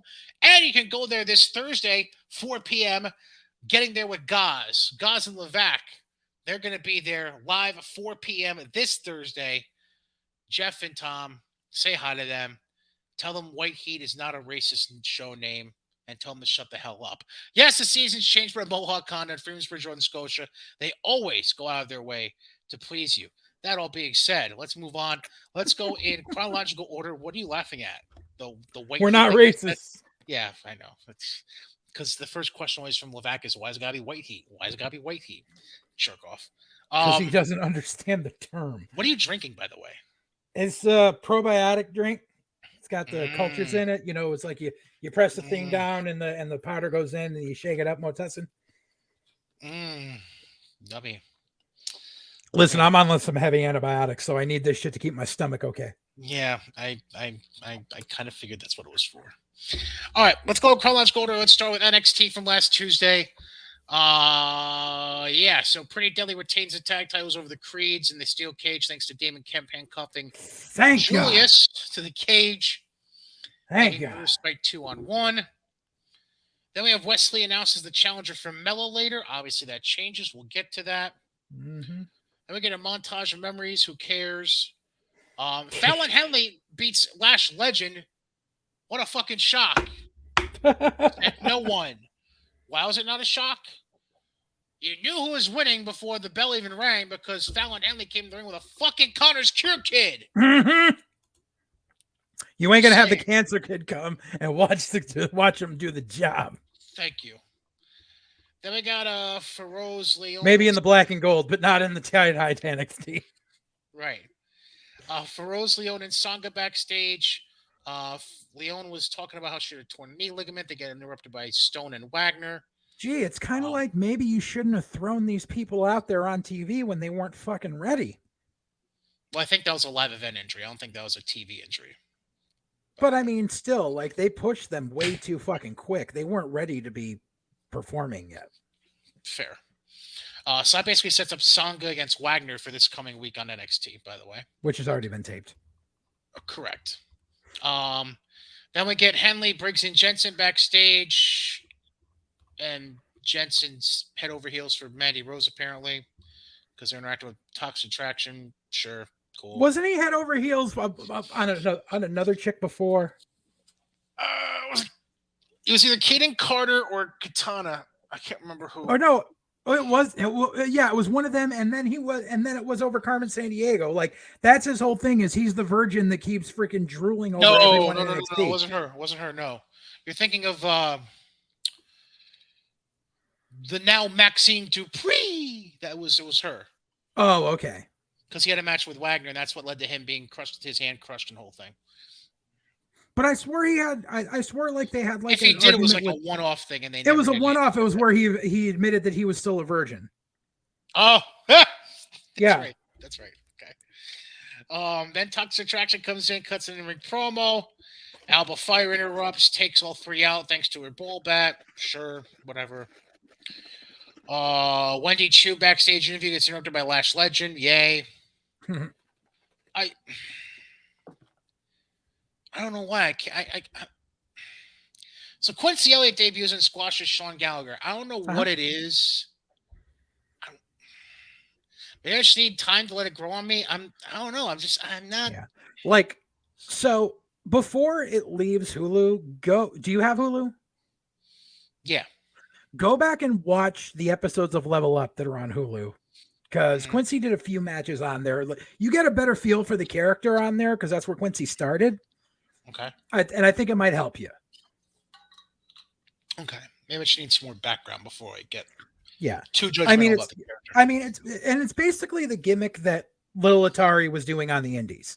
Well, which is what Quincy Elliott's gimmick was. But I mean, and so it's, it's nice. It's a change of pace. It's, it's good to have someone that's out, that's on that's on TV.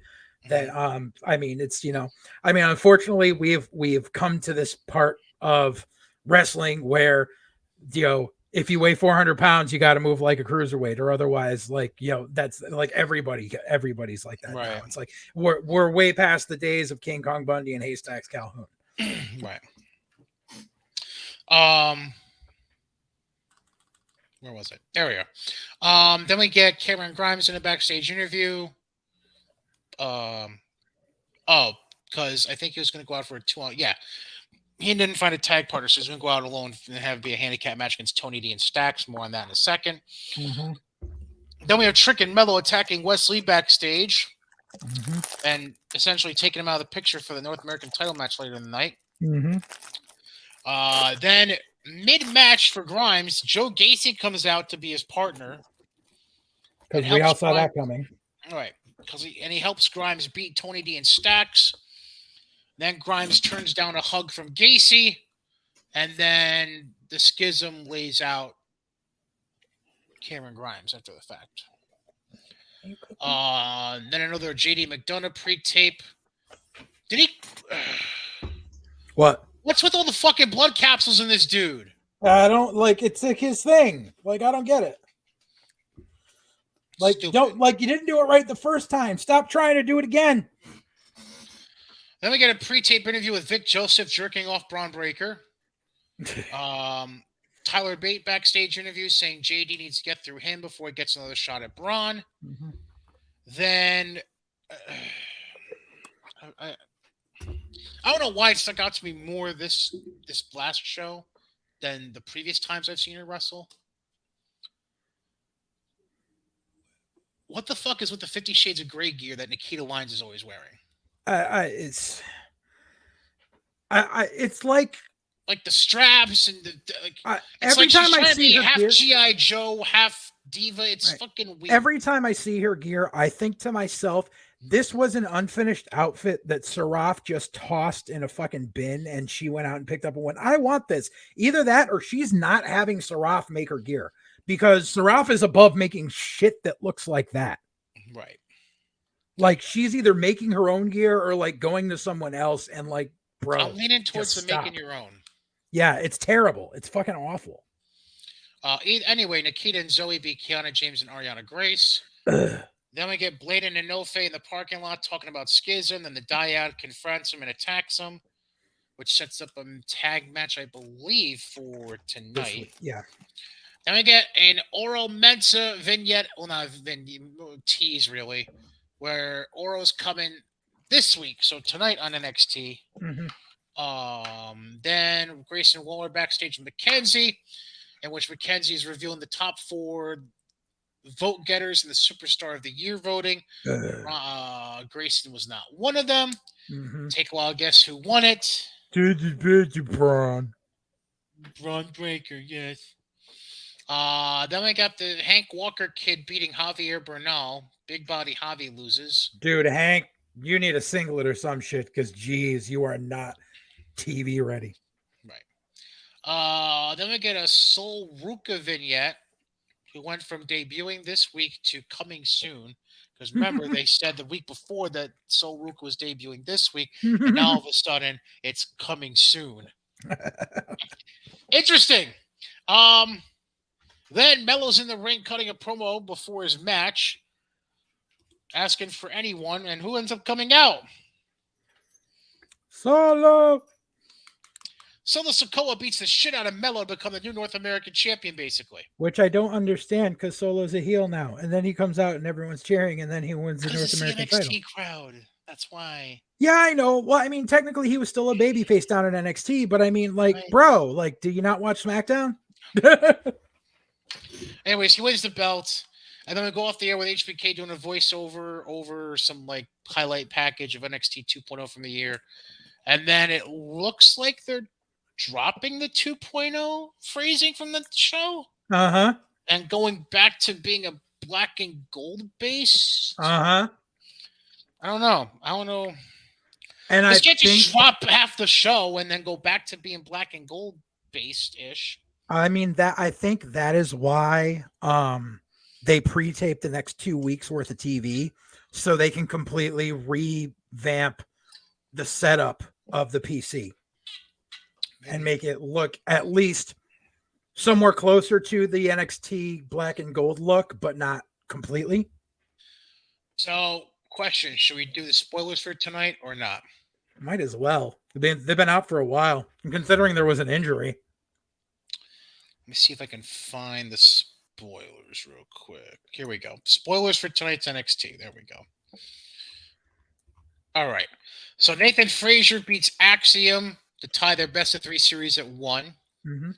Then GG and JC Jane, Toxic Attraction defeats Ivy Nile and Tatum Paxley. Then Schism comes out for a promo. A masked woman with a hoodie is seen watching from the back of the crowd. Interesting.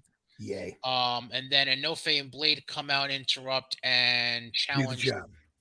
Yeah, they challenge the dyad and lose to the dyad. Then Cora Jade beats Wendy Chu 1-on-1. After the match, Lash Legend attacks Chu. For reasons. Then we get, oh, fuck me. Andre Chase and Bodie Hayward beat Mello and Shriek in a tag match. Mm-hmm. With Chase pinning Mello. And they have Chase and Bodie going into the crowd to celebrate with Tia Hale. Sure, whatever.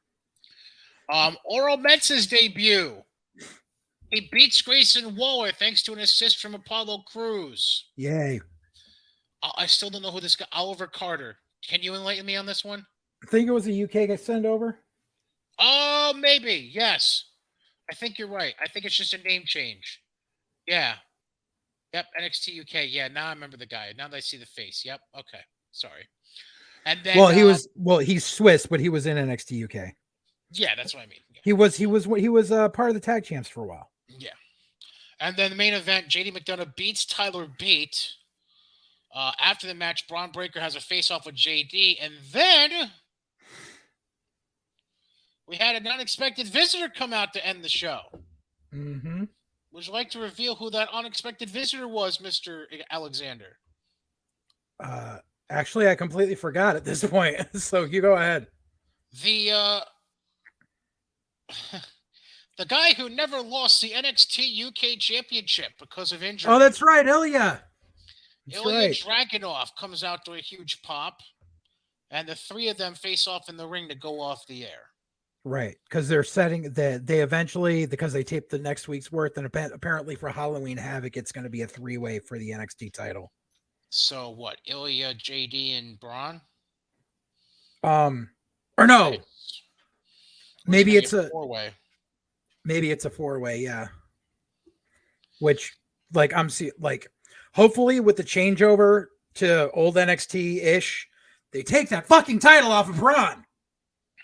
Because having him squash 3 former NXT UK champions, like, no, fuck off. Done. Yeah. Like, that's not the right impression you want to give. This kid has been pushed too far, too fucking quickly. Yeah,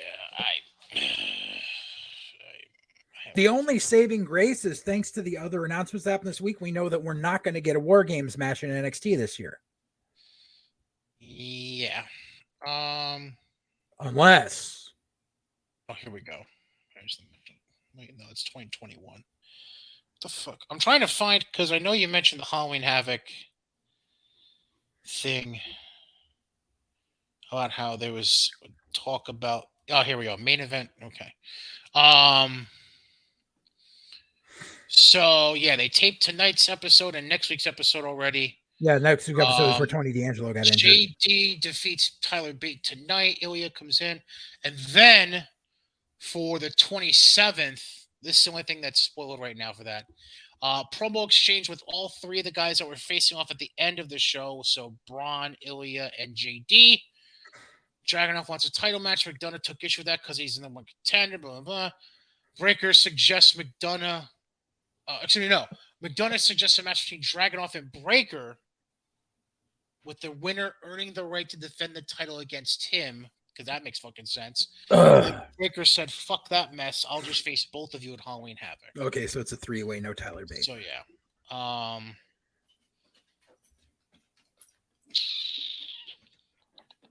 Now, remember, it's going to be, they're going back to takeovers. So, right. This will be a premium live event. It's going to be Saturday, October 22nd from the PC.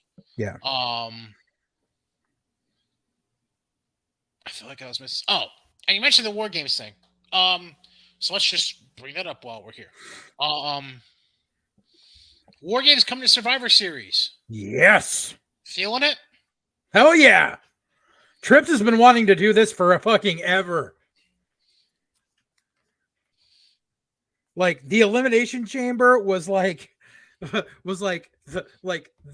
stopgap of I want WarGames. No, you're not getting WarGames. Okay, so we'll just have this. Right. So now we actually get WarGames on a WWE pay-per-view. And by the way, one quick NXT note from outside the ring. Congratulations to Mandy Rose, who got engaged over the weekend to Tino Sabatelli. Yay. Okay. Don't care. Well, some of the keyboard warriors might. They can now save their cream. Going on to SmackDown.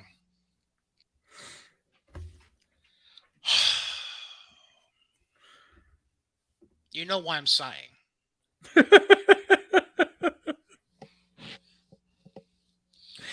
Yeah. In what universe does this fucking make sense? It's. Don't say it's money, bro. Don't no, give me that. No, I'm not saying it's money, bro.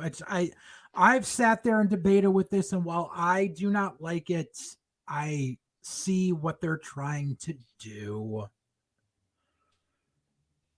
And it's to get, because whether we like it or not, Logan Paul gets casual eyes on the product. And we've already had Logan Paul do the WrestleMania match. We've already had Logan Paul do a regular match. We can't very well have him do a feud with another regular guy. We need to up the stakes. You're not going to put him in there with Gunther. You're not going to put him in there with Lashley. So the person you have to trust the most and the person who you want to get that big fight feel for is putting him against Roman. And I don't like it myself. But it's going on the Saudi show. It's not SummerSlam. It's not the Survivor Series. It's going to, because the Saudi shows, Saudi shows are already, basically they're sold shows. They're already paid for. So they just need to drive views on a Peacock. This will drive views on the Peacock. I don't like it, but that's what it'll do.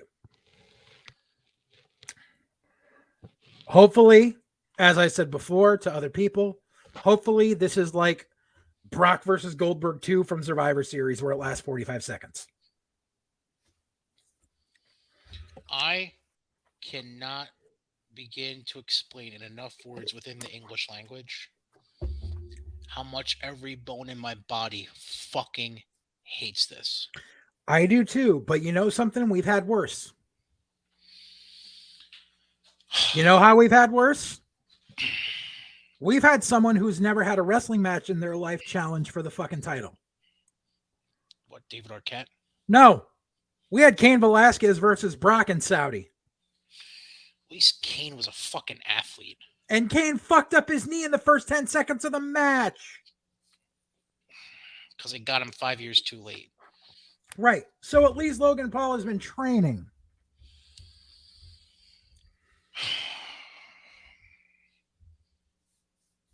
Still not fucking like it. So, yeah, the opening of the show, if you haven't seen it or heard about it, you've been living under a fucking rock. Logan Paul comes out, he's cutting a promo, which honestly was shitty. Thank God for Paul Heyman. Logan announces the press conference that was happening the next day in Vegas, which was a dead giveaway about what the fuck was happening. I just don't understand why it was in Vegas. Neither do I, but who fucking cares? Like, I understand, like, Vegas is where you announce big fights, but usually it's when the big fights take place in Vegas. Right. It's pretty dumb. Then Heyman comes out the bloodline, except for Roman, because Roman's not in the building. Mm-hmm. Heyman can't talk any sense to Logan, so Sami Zayn tries to step in and be more diplomatic. Then Logan knocks him down with a punch and just leaves the ring. Yay. It ends up being ringside for the opening match, which was Ricochet versus Sami Zayn. Ricochet wins. Then Madcap arrives with a chair to make sure Bloodline doesn't come in and attack Ricochet and Logan Paul after the match. Because, sure. And you know something, as a side note, I think originally they probably wanted to pitch Logan Paul versus Sammy, but they obviously can't do that in Saudi Arabia. Why do I have... Right, which I thought of, by the way, after the fact. Yeah. But are we basically setting ourselves up here where one of the WarGames matches is going to be the Bloodline against fucking Ricochet, Logan Paul, Madcap, Drew McIntyre, and fill in the blank? Is that what we're leading to? No, because they even said that the WarGames matches were going to have more of a storyline appeal to them, where it's going to be existing stuff that keeps building rather than some stuff thrown together. And I think, in all honesty, I don't think the Bloodline is going to be part of it. I think it's going to be something with Imperium and Brawling Brutes.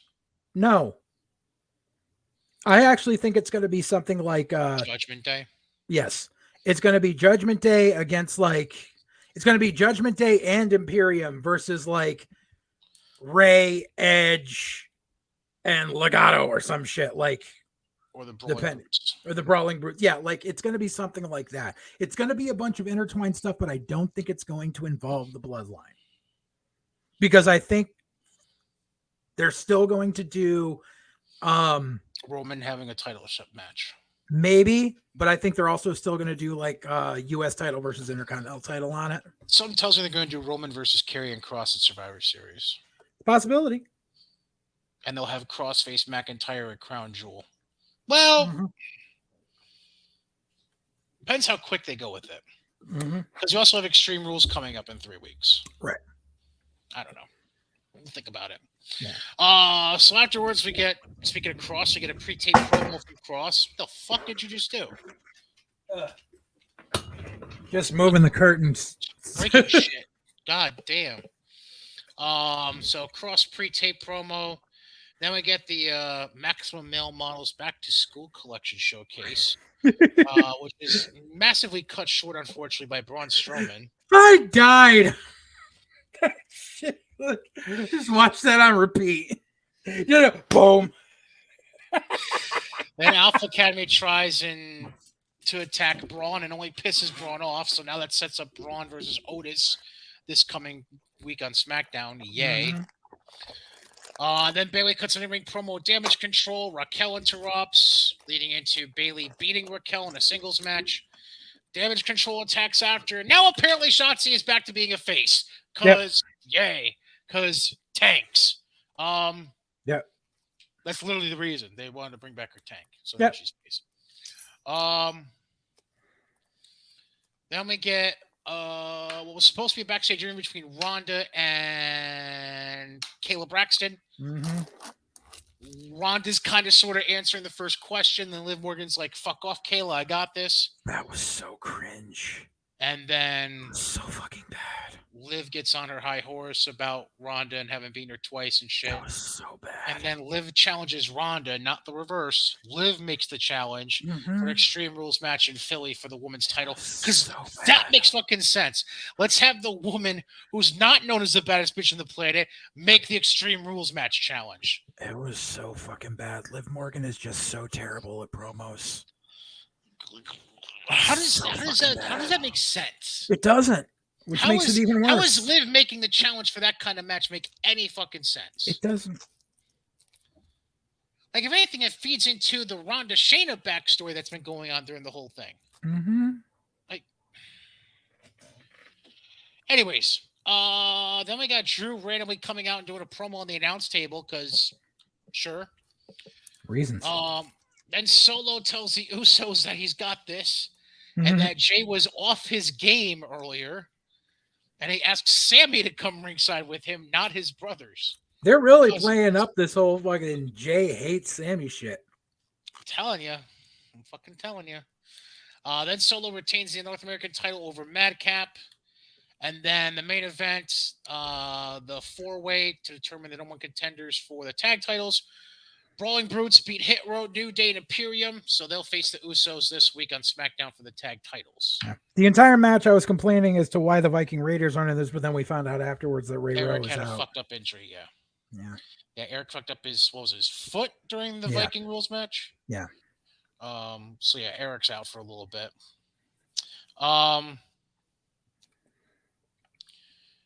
Which, in all honesty, and it sucks because like they were finally starting to get steam again because Hanson just came back from an injury.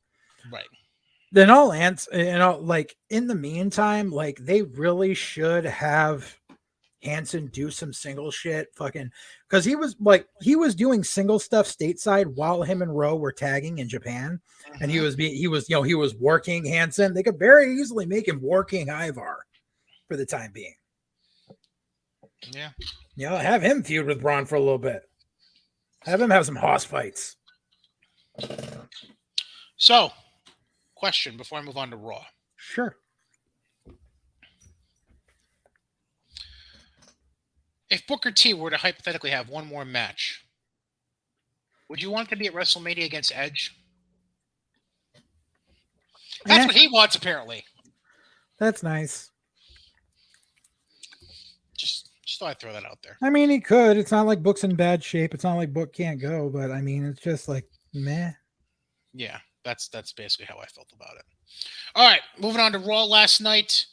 Lashley retains the U.S. title over Seth thanks to a distraction by Riddle, which we saw coming. Yep. Then we had Damage Control's championship celebration interrupted by Bianca, Alexa, and Asuka. Sure. Then we get to what people have a lot of misconceptions about. So, the whole White Rabbit shit that's been going on, apparently from over the weekend with the live shows, and then last night there was a QR code that was labeled "Come with me" on the top of it behind Theory when he was warming up for his match. Yep. And then when you scan the QR code, it brought you to like a hangman puzzle with a White Rabbit jumping letter to letter until it solved the puzzle. Yep. And then it shows 923. Why does everyone fucking assume it's about Bray Wyatt? It's fucking not. I mean, we don't know that. Well, 923 would be SmackDown Friday night. Right, and there was a time, it was like 8:57 or something. No, it was 923 and 923. Oh, it was 923 on 923. Oh, okay. Yeah. It's not Bray Wyatt. Like, if you do your fucking research, and I know you actually helped me with this a little bit. I don't think it's Cross. You don't think it's anything? Doesn't Cross have a match booked for this week, though? Does he? I thought he did. But I mean, why are you going to do more teaser shit for Cross when Cross is already there? Like, yes, I know Cross was the White Rabbit in Lucha Underground. Right. But he's already there. I could have swore he was booked for a match, by the way. Let me try to see here. Hang on. Of course, there's no preview posted yet on the website. Like, I'm not sure if it's Bray myself either, but I don't think it's Cross. I just don't think you would bring back Bray. Like, I could see them doing a series of stuff like this for Bray. Not bring him back on free TV, bring him back during a pay-per-view. Right. Well, I mean, they very well could, the 923 and 923 could just be something that appears on the video wall on a cryptic promo. Someone behind a mask that you don't know who it is still, and just keep it going. I don't know. Just seems kind of, I don't know. Now, obviously, we're going to find out on Friday, but it's just, I don't know. I'm not convinced it has anything to do with Bray Wyatt, but I guess we'll wait and see. Hang on. Well, because I guess the other thing is the guy who's been doing the artwork for those things is also the guy that's done artwork for Bray shit in the past. Yay. Okay. Can be a coincidence. I'm really not trying to shit on it as much as it seems like I am, but I don't know. I'm just not convinced it's got anything to do with Bray. Then we get KO beating Austin Theory, thanks to Johnny Gargano preventing Theory from using his Money in the Bank briefcase. I was a little divided on this one. Like, I understand giving KO a big win because KO hasn't had a big win in a while, but at the same time, I feel like Theory needed a dirty win. Well, all he ever does is get DQ'd for using the briefcase, so I think it would have been the same thing if they didn't have KO win. At least that's the way it was setting up, because the ref saw what was going on when he reached in the corner. Mm-hmm. So, then we get a Riddle backstage interview about Bro and Ray and Bro and the Judgment Day and Bro.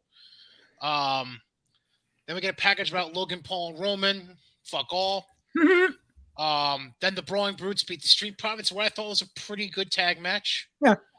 Then we get a package for Edge, Ray, and Judgment Day, followed by a Rey Mysterio backstage interview where Riddle pops in at the end and goes, "Bro, Judgment Day, revenge, vengeance, bro." Then we get a Gargano and Alpha Academy segment backstage where KO steps in beside Johnny, and they eventually make a tag match for next week in Edmonton, which they were insistent about because Canada. KO wanted in Canada, and then Gable was trying to be like, "Oh, whoa, well, I meant 2 weeks from now. We're in Minnesota." No. You said next week. No. Fucking ridiculous. Then we get Finn and Damian Priest beating Ray and Riddle in a tag match. Cause sure. Mm-hmm. Ray refused to hit Dom at one point on the outside before the ending. Dude, Dominic just looks so fucking out of place. He looks like a 7th grader at a My Chemical Romance concert. Seriously, like he doesn't fucking belong there. But Rhea says mommy and his poppy apparently, because he said mommy instead of poppy during the promo later on. Anyways, he's a fucking idiot. Right. Then we get Riddle and Rollins in a pull apart backstage, and Seth accepts Riddle's challenge for a fight pit match at Extreme Rules, which then leads to Ken Shamrock tweeting about how he knows a guy who could be the special guest referee, cause fuck all. I wouldn't mind it. No, neither would I, but he just wants a check. And it's a fight pit match. It's not an octagon match. I mean, it's not a Lions Den match. Lions Den. Yeah. By the way, Ken Shamrock not in the Hall of Fame? No, I think they're talking about him for this next year. He's in the Impact Hall of Fame. Yay. Sorry. Just, yay. I mean, the dude's done a lot. Because he happened to win the NWA title in like the infancy of Impact. Is that why? No, I mean, dude, like if you actually, like, I didn't even realize it, but have you caught any of the episodes of Dark Side of the 90s? No. So second season of Dark Side of the 90s, they did a 2-parter about the beginning of the UFC. And they talked about Shamrock. And I didn't realize Shamrock worked as a regular ass wrestler in Japan for a few years before UFC started. Like, I always thought he started in UFC and then transitioned to WWE. But apparently, no, he was doing shit for fucking Pride and stuff in fucking Japan for a couple of years before UFC came along. Oh, so he was doing like kickboxing kind of No, shit. He was doing like, well, no, like, because Pride would do the kickboxing and the regular fights and stuff, but he was working pro wrestling in Japan. Interesting. I did not know that. Then we get Miz TV. Miz tries calling out Dexter Lumis, who eventually ends up cutting a hole through the fucking ring and trying to drag Miz into the hole, and then eventually comes back up, tries to pull Ciampa through the hole, and yeah, sure. Then we get the Judgment Day backstage interview where Dom calls Rhea mommy instead of Poppy because he's a fucking retard. Then, as Judgment Day seemed to be going out the party, Finn says, I'll catch up with you later. Has a little talk one-on-one with AJ Styles, who's been gone forever, it feels like. It hasn't really been forever. It's only been a few weeks since his match where Lumis first debuted. So it's been like a month. It's felt like forever, though. I wasn't missing. So basically, we're finding one of the opponents for the Judgment Day in WarGames is what we're doing here. It's a good possibility. Because now we have Yeah, we'll assume Edge because I think he'll be back in Because time. they basically said Edge is coming back for Extreme Rules. All right, so let's assume Edge, Ray. Well, let's go with these. Let's go with the booking you've been thinking of. You're thinking Imperium, so that's 3, and then I would assume they'd go Priest and 2, because Finn. Gunther is going to be facing Lashley in the title versus title You really match. think they're gonna allow Dom to be in fucking War Games? No, So it's gonna be 4-on-4. no, it'll be 5-on-5, but it'll be Judgment Day. It'll be Putting Rhea in there. no, it So will who's be the 5? Let me get to it. It will be Priest, Okay, Finn, yeah, Ridge. Fabian, and fucking Oh, right, Kaiser. right. And then there will be a 5th singles person who's got something intertwining through that. Could be hell, it could be Miz. So you're saying do Loomis, Edge, Ray. Ridge, and Butch? Yeah.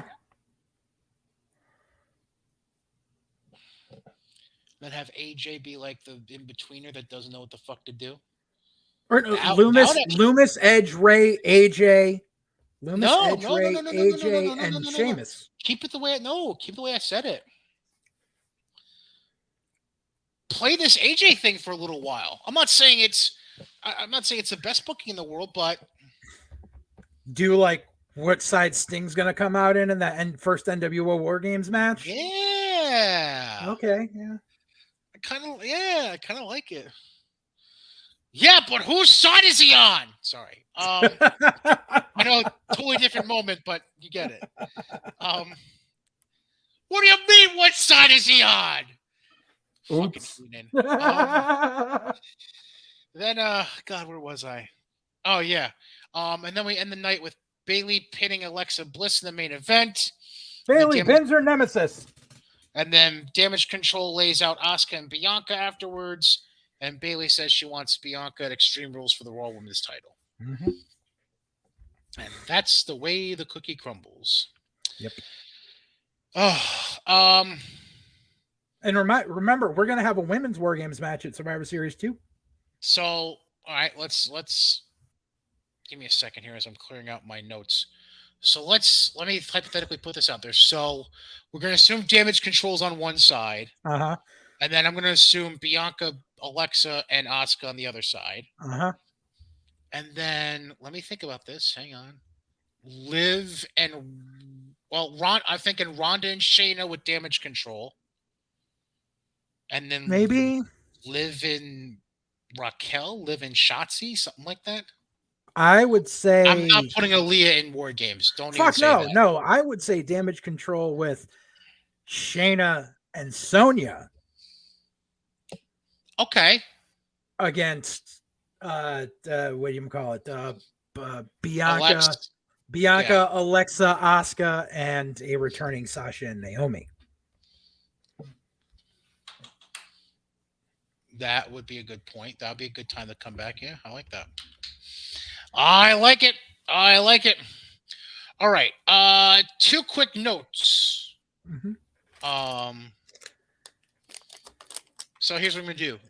I did tease one thing about rankings. We'll hold off until next week about that. Oh man, I have my shit already done. I mean, do you want to try to knock it out now? Sure. All right, fuck it. I'll hold off on the 2 things then. So unless you've been living under a rock for this thing, the PWI 500 came out last week after our show recorded, and yeah, it's a fucking work.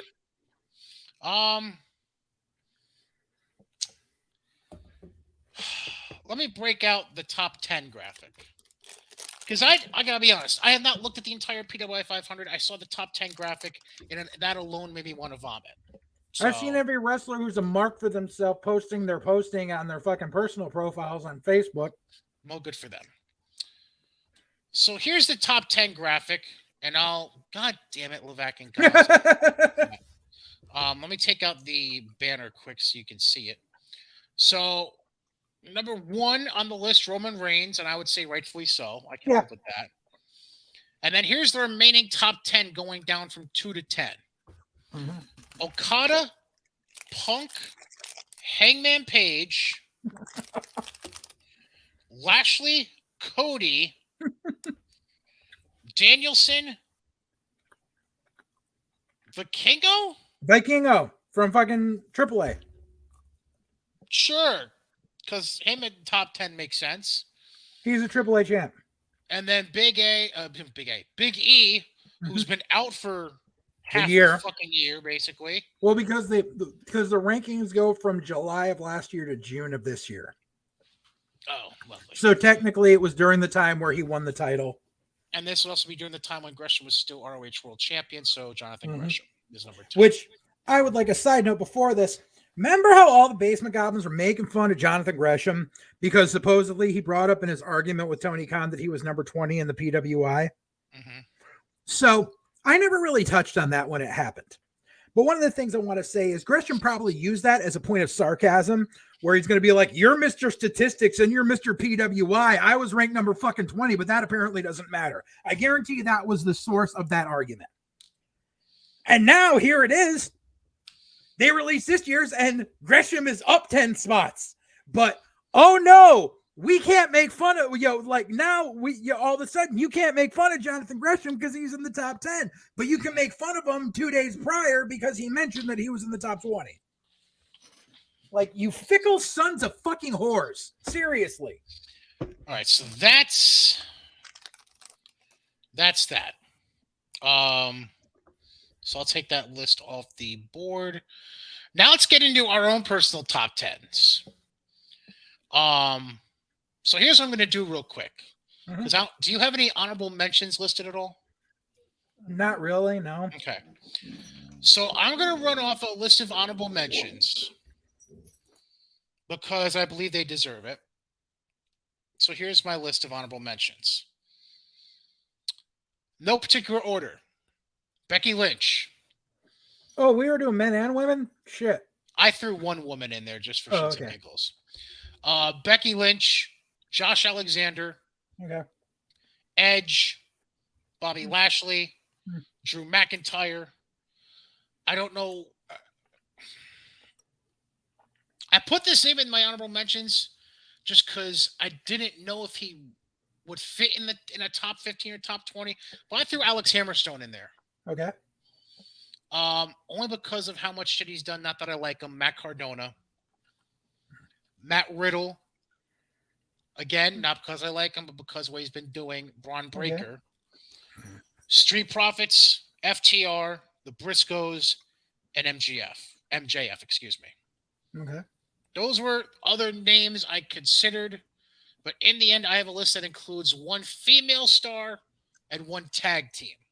Oh, mine are just all straight singles because I thought that's what we were sticking to. You do whatever you want to do. I decided I felt like it was impossible to not include this tag team and this woman's wrestler. Okay. Do you have them actually ranked or just randomly? Pretty listed? Much. All right. So go ahead. For number 10, I've got Tama Tonga. Okay. Okay. Yeah. Sensible. Just because what he did during the G1 and how that surprise upset came out and how they could have done something with him, but then they dropped the ball. Okay. Continue. Go ahead. Number 9, Ace Austin. All right. Just because of not only stuff he's done in Impact, but stuff he's done on Indies around the country. All right. And joining the Bullet Club and all that stuff. He's been really impressive. I think Ace Austin is one of the 2 shining stars of the future coming up. Like it. What do you call it? Number 8, I had Alexander Hammerstone. So I'm glad that we're on the same page there as far as where he should be. All right, yeah, Hammerstone belongs there. Number 7, I've got Tommaso Ciampa. Interesting. Mm-hmm. Number 6, I've got Jay White. Okay. Number 5, I've got Carmelo Hayes. Okay. Number 4, I've got Gunta. Okay. Number 3, I've got Kazuchika Okada. Mm-hmm. Number 2, MJF. Okay. And number 1, Roman Reigns. Okay. I went off of not only matches, but also promo work, drawing power, et cetera, et cetera. So I'm gonna randomly put them in order as we go along. Okay.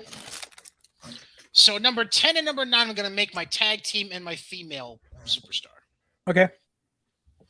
Number 10, I feel like this isn't even close when it comes to tag teams. I think you have to put the Usos there. Oh yeah, yeah, I don't think it's even close. yeah. I guess as much as FTR's had a great year as well with AAA and ROH tag titles, the IWGP tag titles, Mhm. the work being done between Jimmy, Jay, and Roman, and obviously you throw in Heyman and Sammy and now Solo, it's incomparable. You can't. By the way, did you notice on the actual PWI, Dax Harwood was listed and Cash Wheeler wasn't even in the 500 at all? That's fucked. Yeah. That's supremely fucked. This is why the PWI is fucking stupid. Yeah. So I'm loose as a 10. Number 9. Not sure you're going to entirely agree here with me, considering the one female I listed as an honorable mention. But I'm going to go Bianca Belair as number 9. Okay, yeah. That's cool. I mean, that pretty much goes out saying as far as what she's going through. Number 8.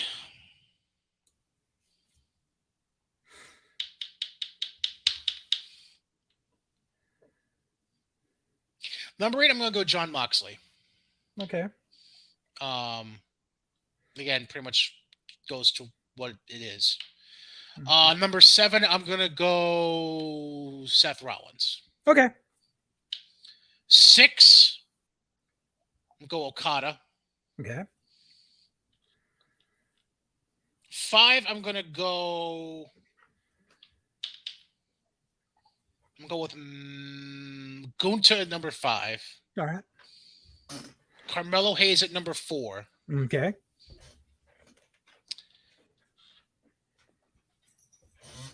Oh, man.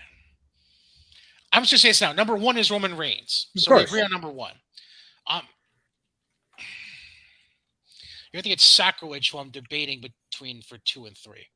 I'll put Okada 2 for seniority. Okay. I'll do that then. Who do you think my number 3 is? I'll give you a hint. It's Monday Night Raw.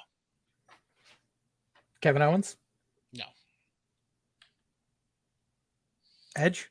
No, you already said Edge. If I made Okada number 2 for seniority. Orton?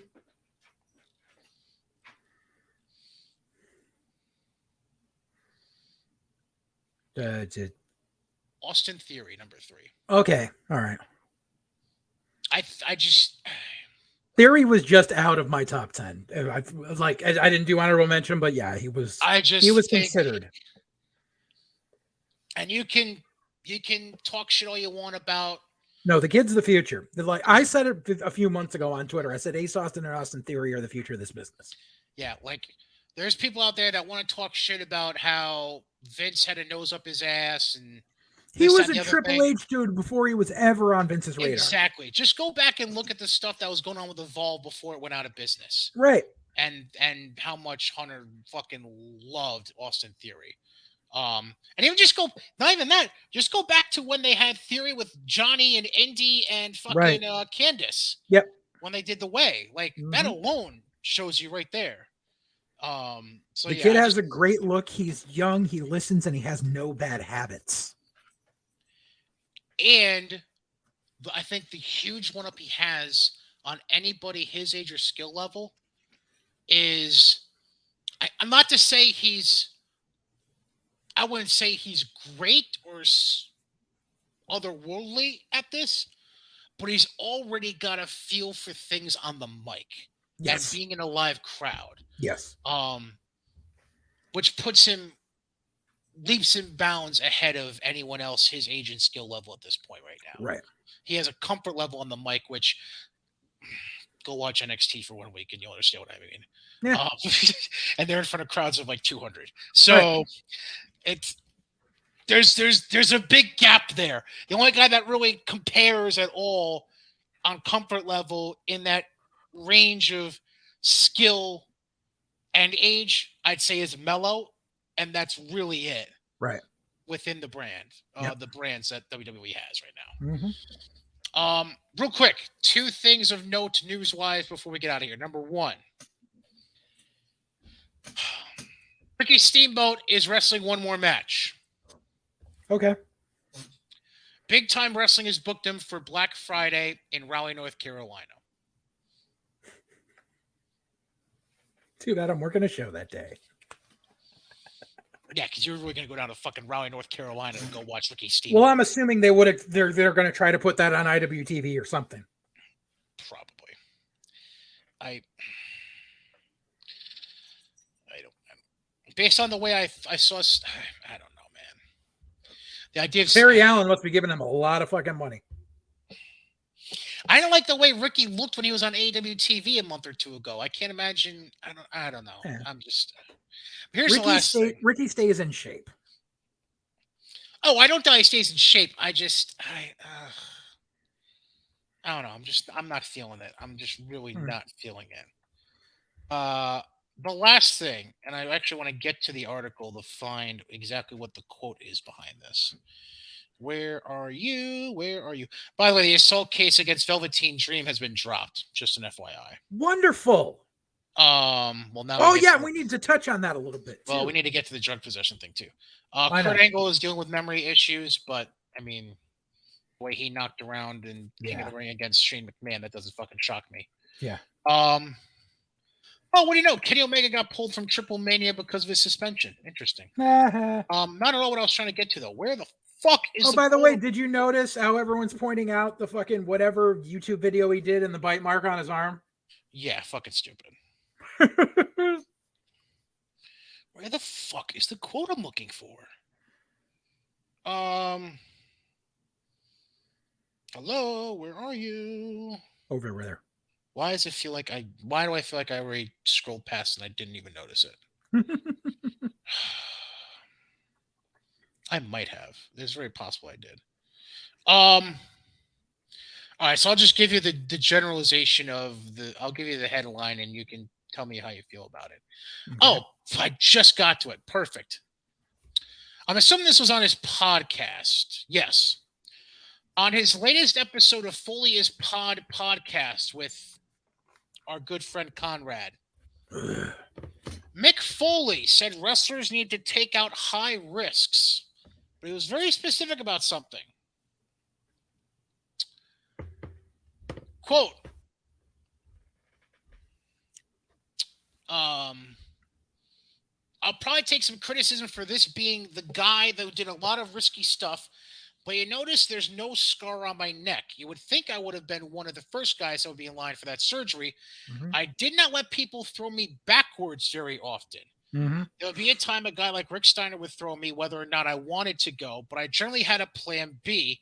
I don't like German suplexes. Mm-hmm. I think that over time they shorten careers and they destroy the quality of life, so people can attack me for that. Over time, it's going to wear you out. Yeah. This is where he gets specific, though.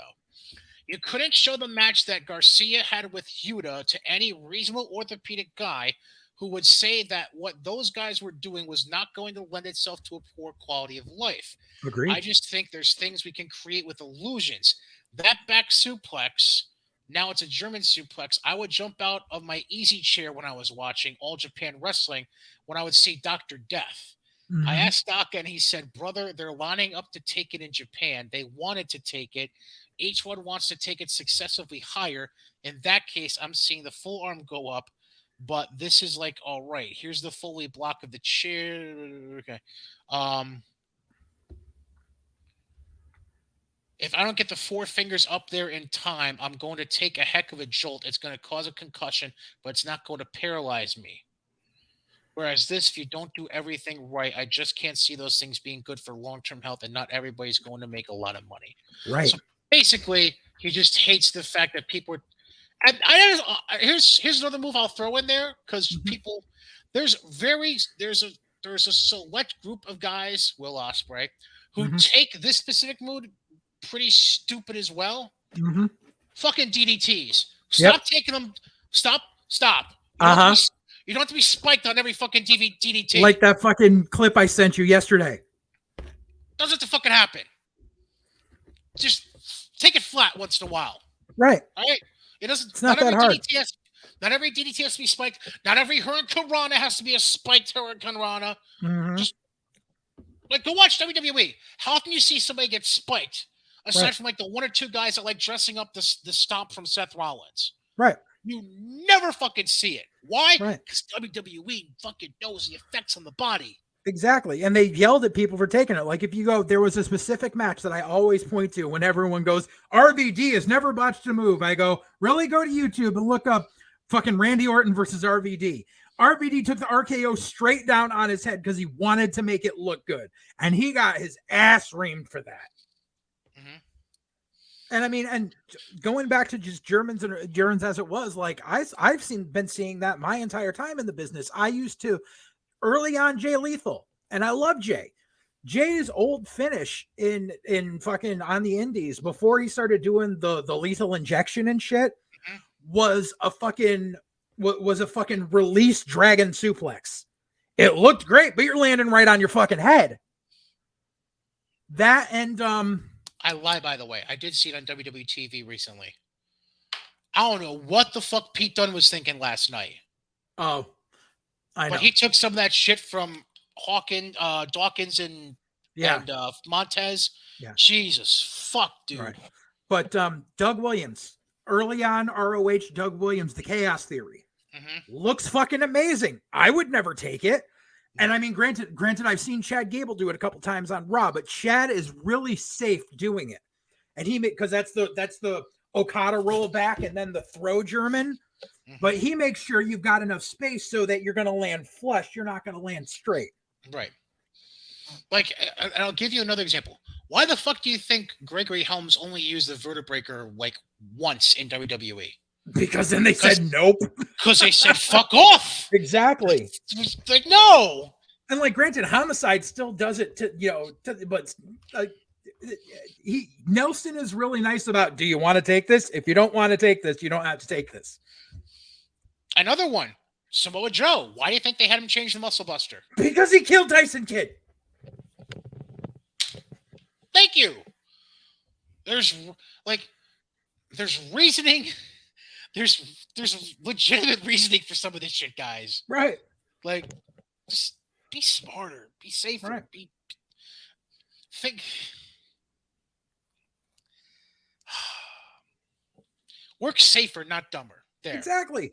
There. That's the easiest way for me to sum it up. Right. Just so fucking stupid. You want to touch on the whole EC3 and Velveteen Dream clapping back and forth thing quick? Gladly.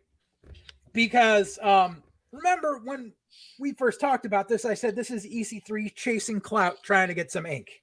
Right. Sure enough, in the past week, Patrick Clark came out on an Instagram live video and told his side of the story. And oh, lo and behold, oh, look, Patrick Clark tells us all about how, yeah, there was a gathering at his house of like 5 people, whereas EC3 made it out to be like, I invited the whole roster over because I'm the top guy. Right. No, it was like 5 people, and he was fucking doing lines of fucking coke all night and literally walked in to take a piss, and Clark had accidentally left his phone on the fucking bathroom sink counter. And that was it. And he even said, I went to another person that was on the roster at the time working with us and said, check my phone, check my deleted stuff. There is proof this never fucking happened, because apparently EC3 was saying this shit back then. He just didn't say it to management, which goes back to my point of, if this was so fucking dangerous and if this shit, why did you not report it to management back then? Because now you're just trying to get ink, because Control Your Narrative is dead in the fucking water. You've canceled all your fucking dates, and now you're nothing but a fucking 4-person stable on NWA. That's it. EC3 was fucking clout chasing off the name of a guy who's already been blackballed and probably won't be able to ever get back into the business. Because unfortunately, as we found out from WWE in the past couple of days, they said that all that talk about possibly bringing him back before these charges was speculation, that they had no interest because his last run there, in his last few weeks there, he had become a nightmare in the locker room, which I've touched on here before as well. Right. So sucks for Patrick Clark that he couldn't get his shit in together. Mm-hmm. Maybe someday he will, but it looks like wrestling is just out of the cards for him for God knows how long.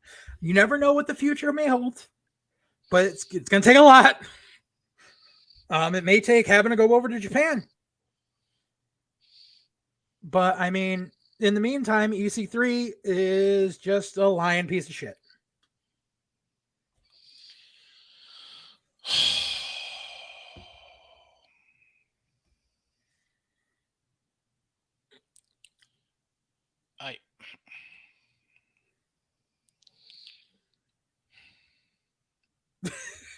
You're right there.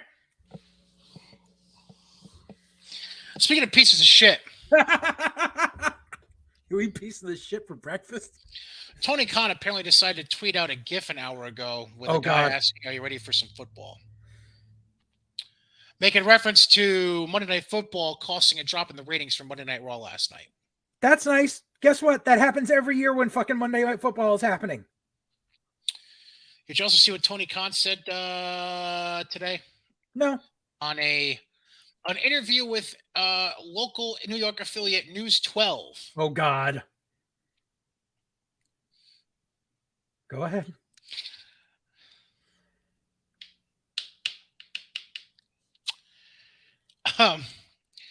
So he was asked about running a lot of great shows in the Northeast. He said, quote, "You're right. We're running a lot of great shows around the Northeast. It's so many great wrestling markets in one geographic region. I'll say it's the crown jewel of wrestling markets." Hold on, it gets better. The real crown jewel of wrestling markets, not some BS overseas in Saudi Arabia. Dude, he would fucking jump at a fucking and he would sit there and he would literally suck a fucking Saudi prince's dick live on YouTube to get a fucking deal like that. And by the way, this interview is findable on YouTube, so go ahead and find it. That's 12, so ridiculous. News 12 in New York City, and Tony Khan's not even in the fucking studio, by the way, for the interview. He's on it by stream. Once again, like, dude, stop mentioning your competition and number. You fucking wish that you could fucking do those fucking numbers. You wish you could, like, you know how long it took Vince to get a gig in the Middle East?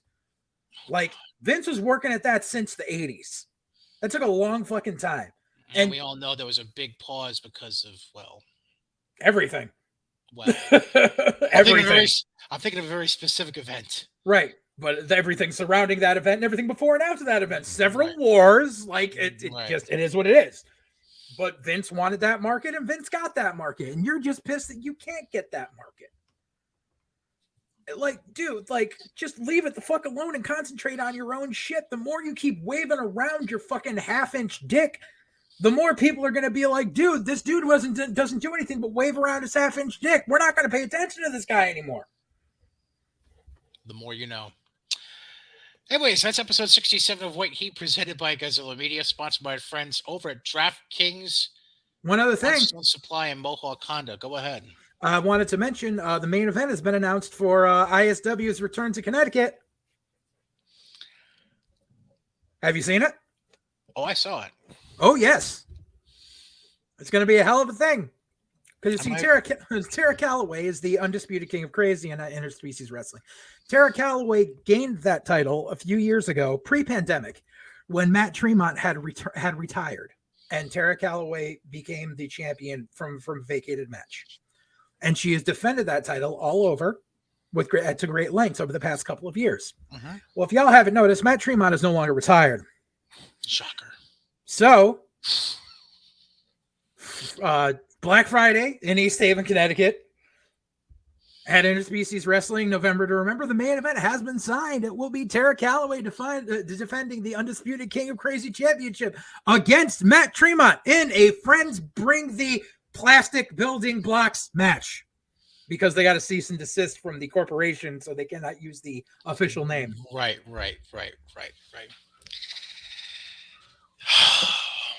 That's gonna be fun. If I wasn't scared about breaking my computer screen, I'd throw my wallet at the computer screen right now. Take my money. Oh, Lordy. Might have to convince the wife for us to do a little drive the day after Thanksgiving. Yeah. Just saying. Anyways, hell yeah. Yeah. Episode 67 of White Heat, presented by Godzilla Media. Johnson Supply and Troy, DraftKings, Sportsbook, Mohawk Honda, all sponsors of the show. I'm at Brian Katie on Twitter. He's at JJ underscore Alexander. If you want to yell and scream about being a Basement Goblin supporter, Tony Khan, I'll probably delete it, but the email is brian.katie@godzillamedia.com. That being said, enjoy your wrestling, folks. JJ, give me a really big fuck you, Tony Khan. Fuck you, Tony Khan.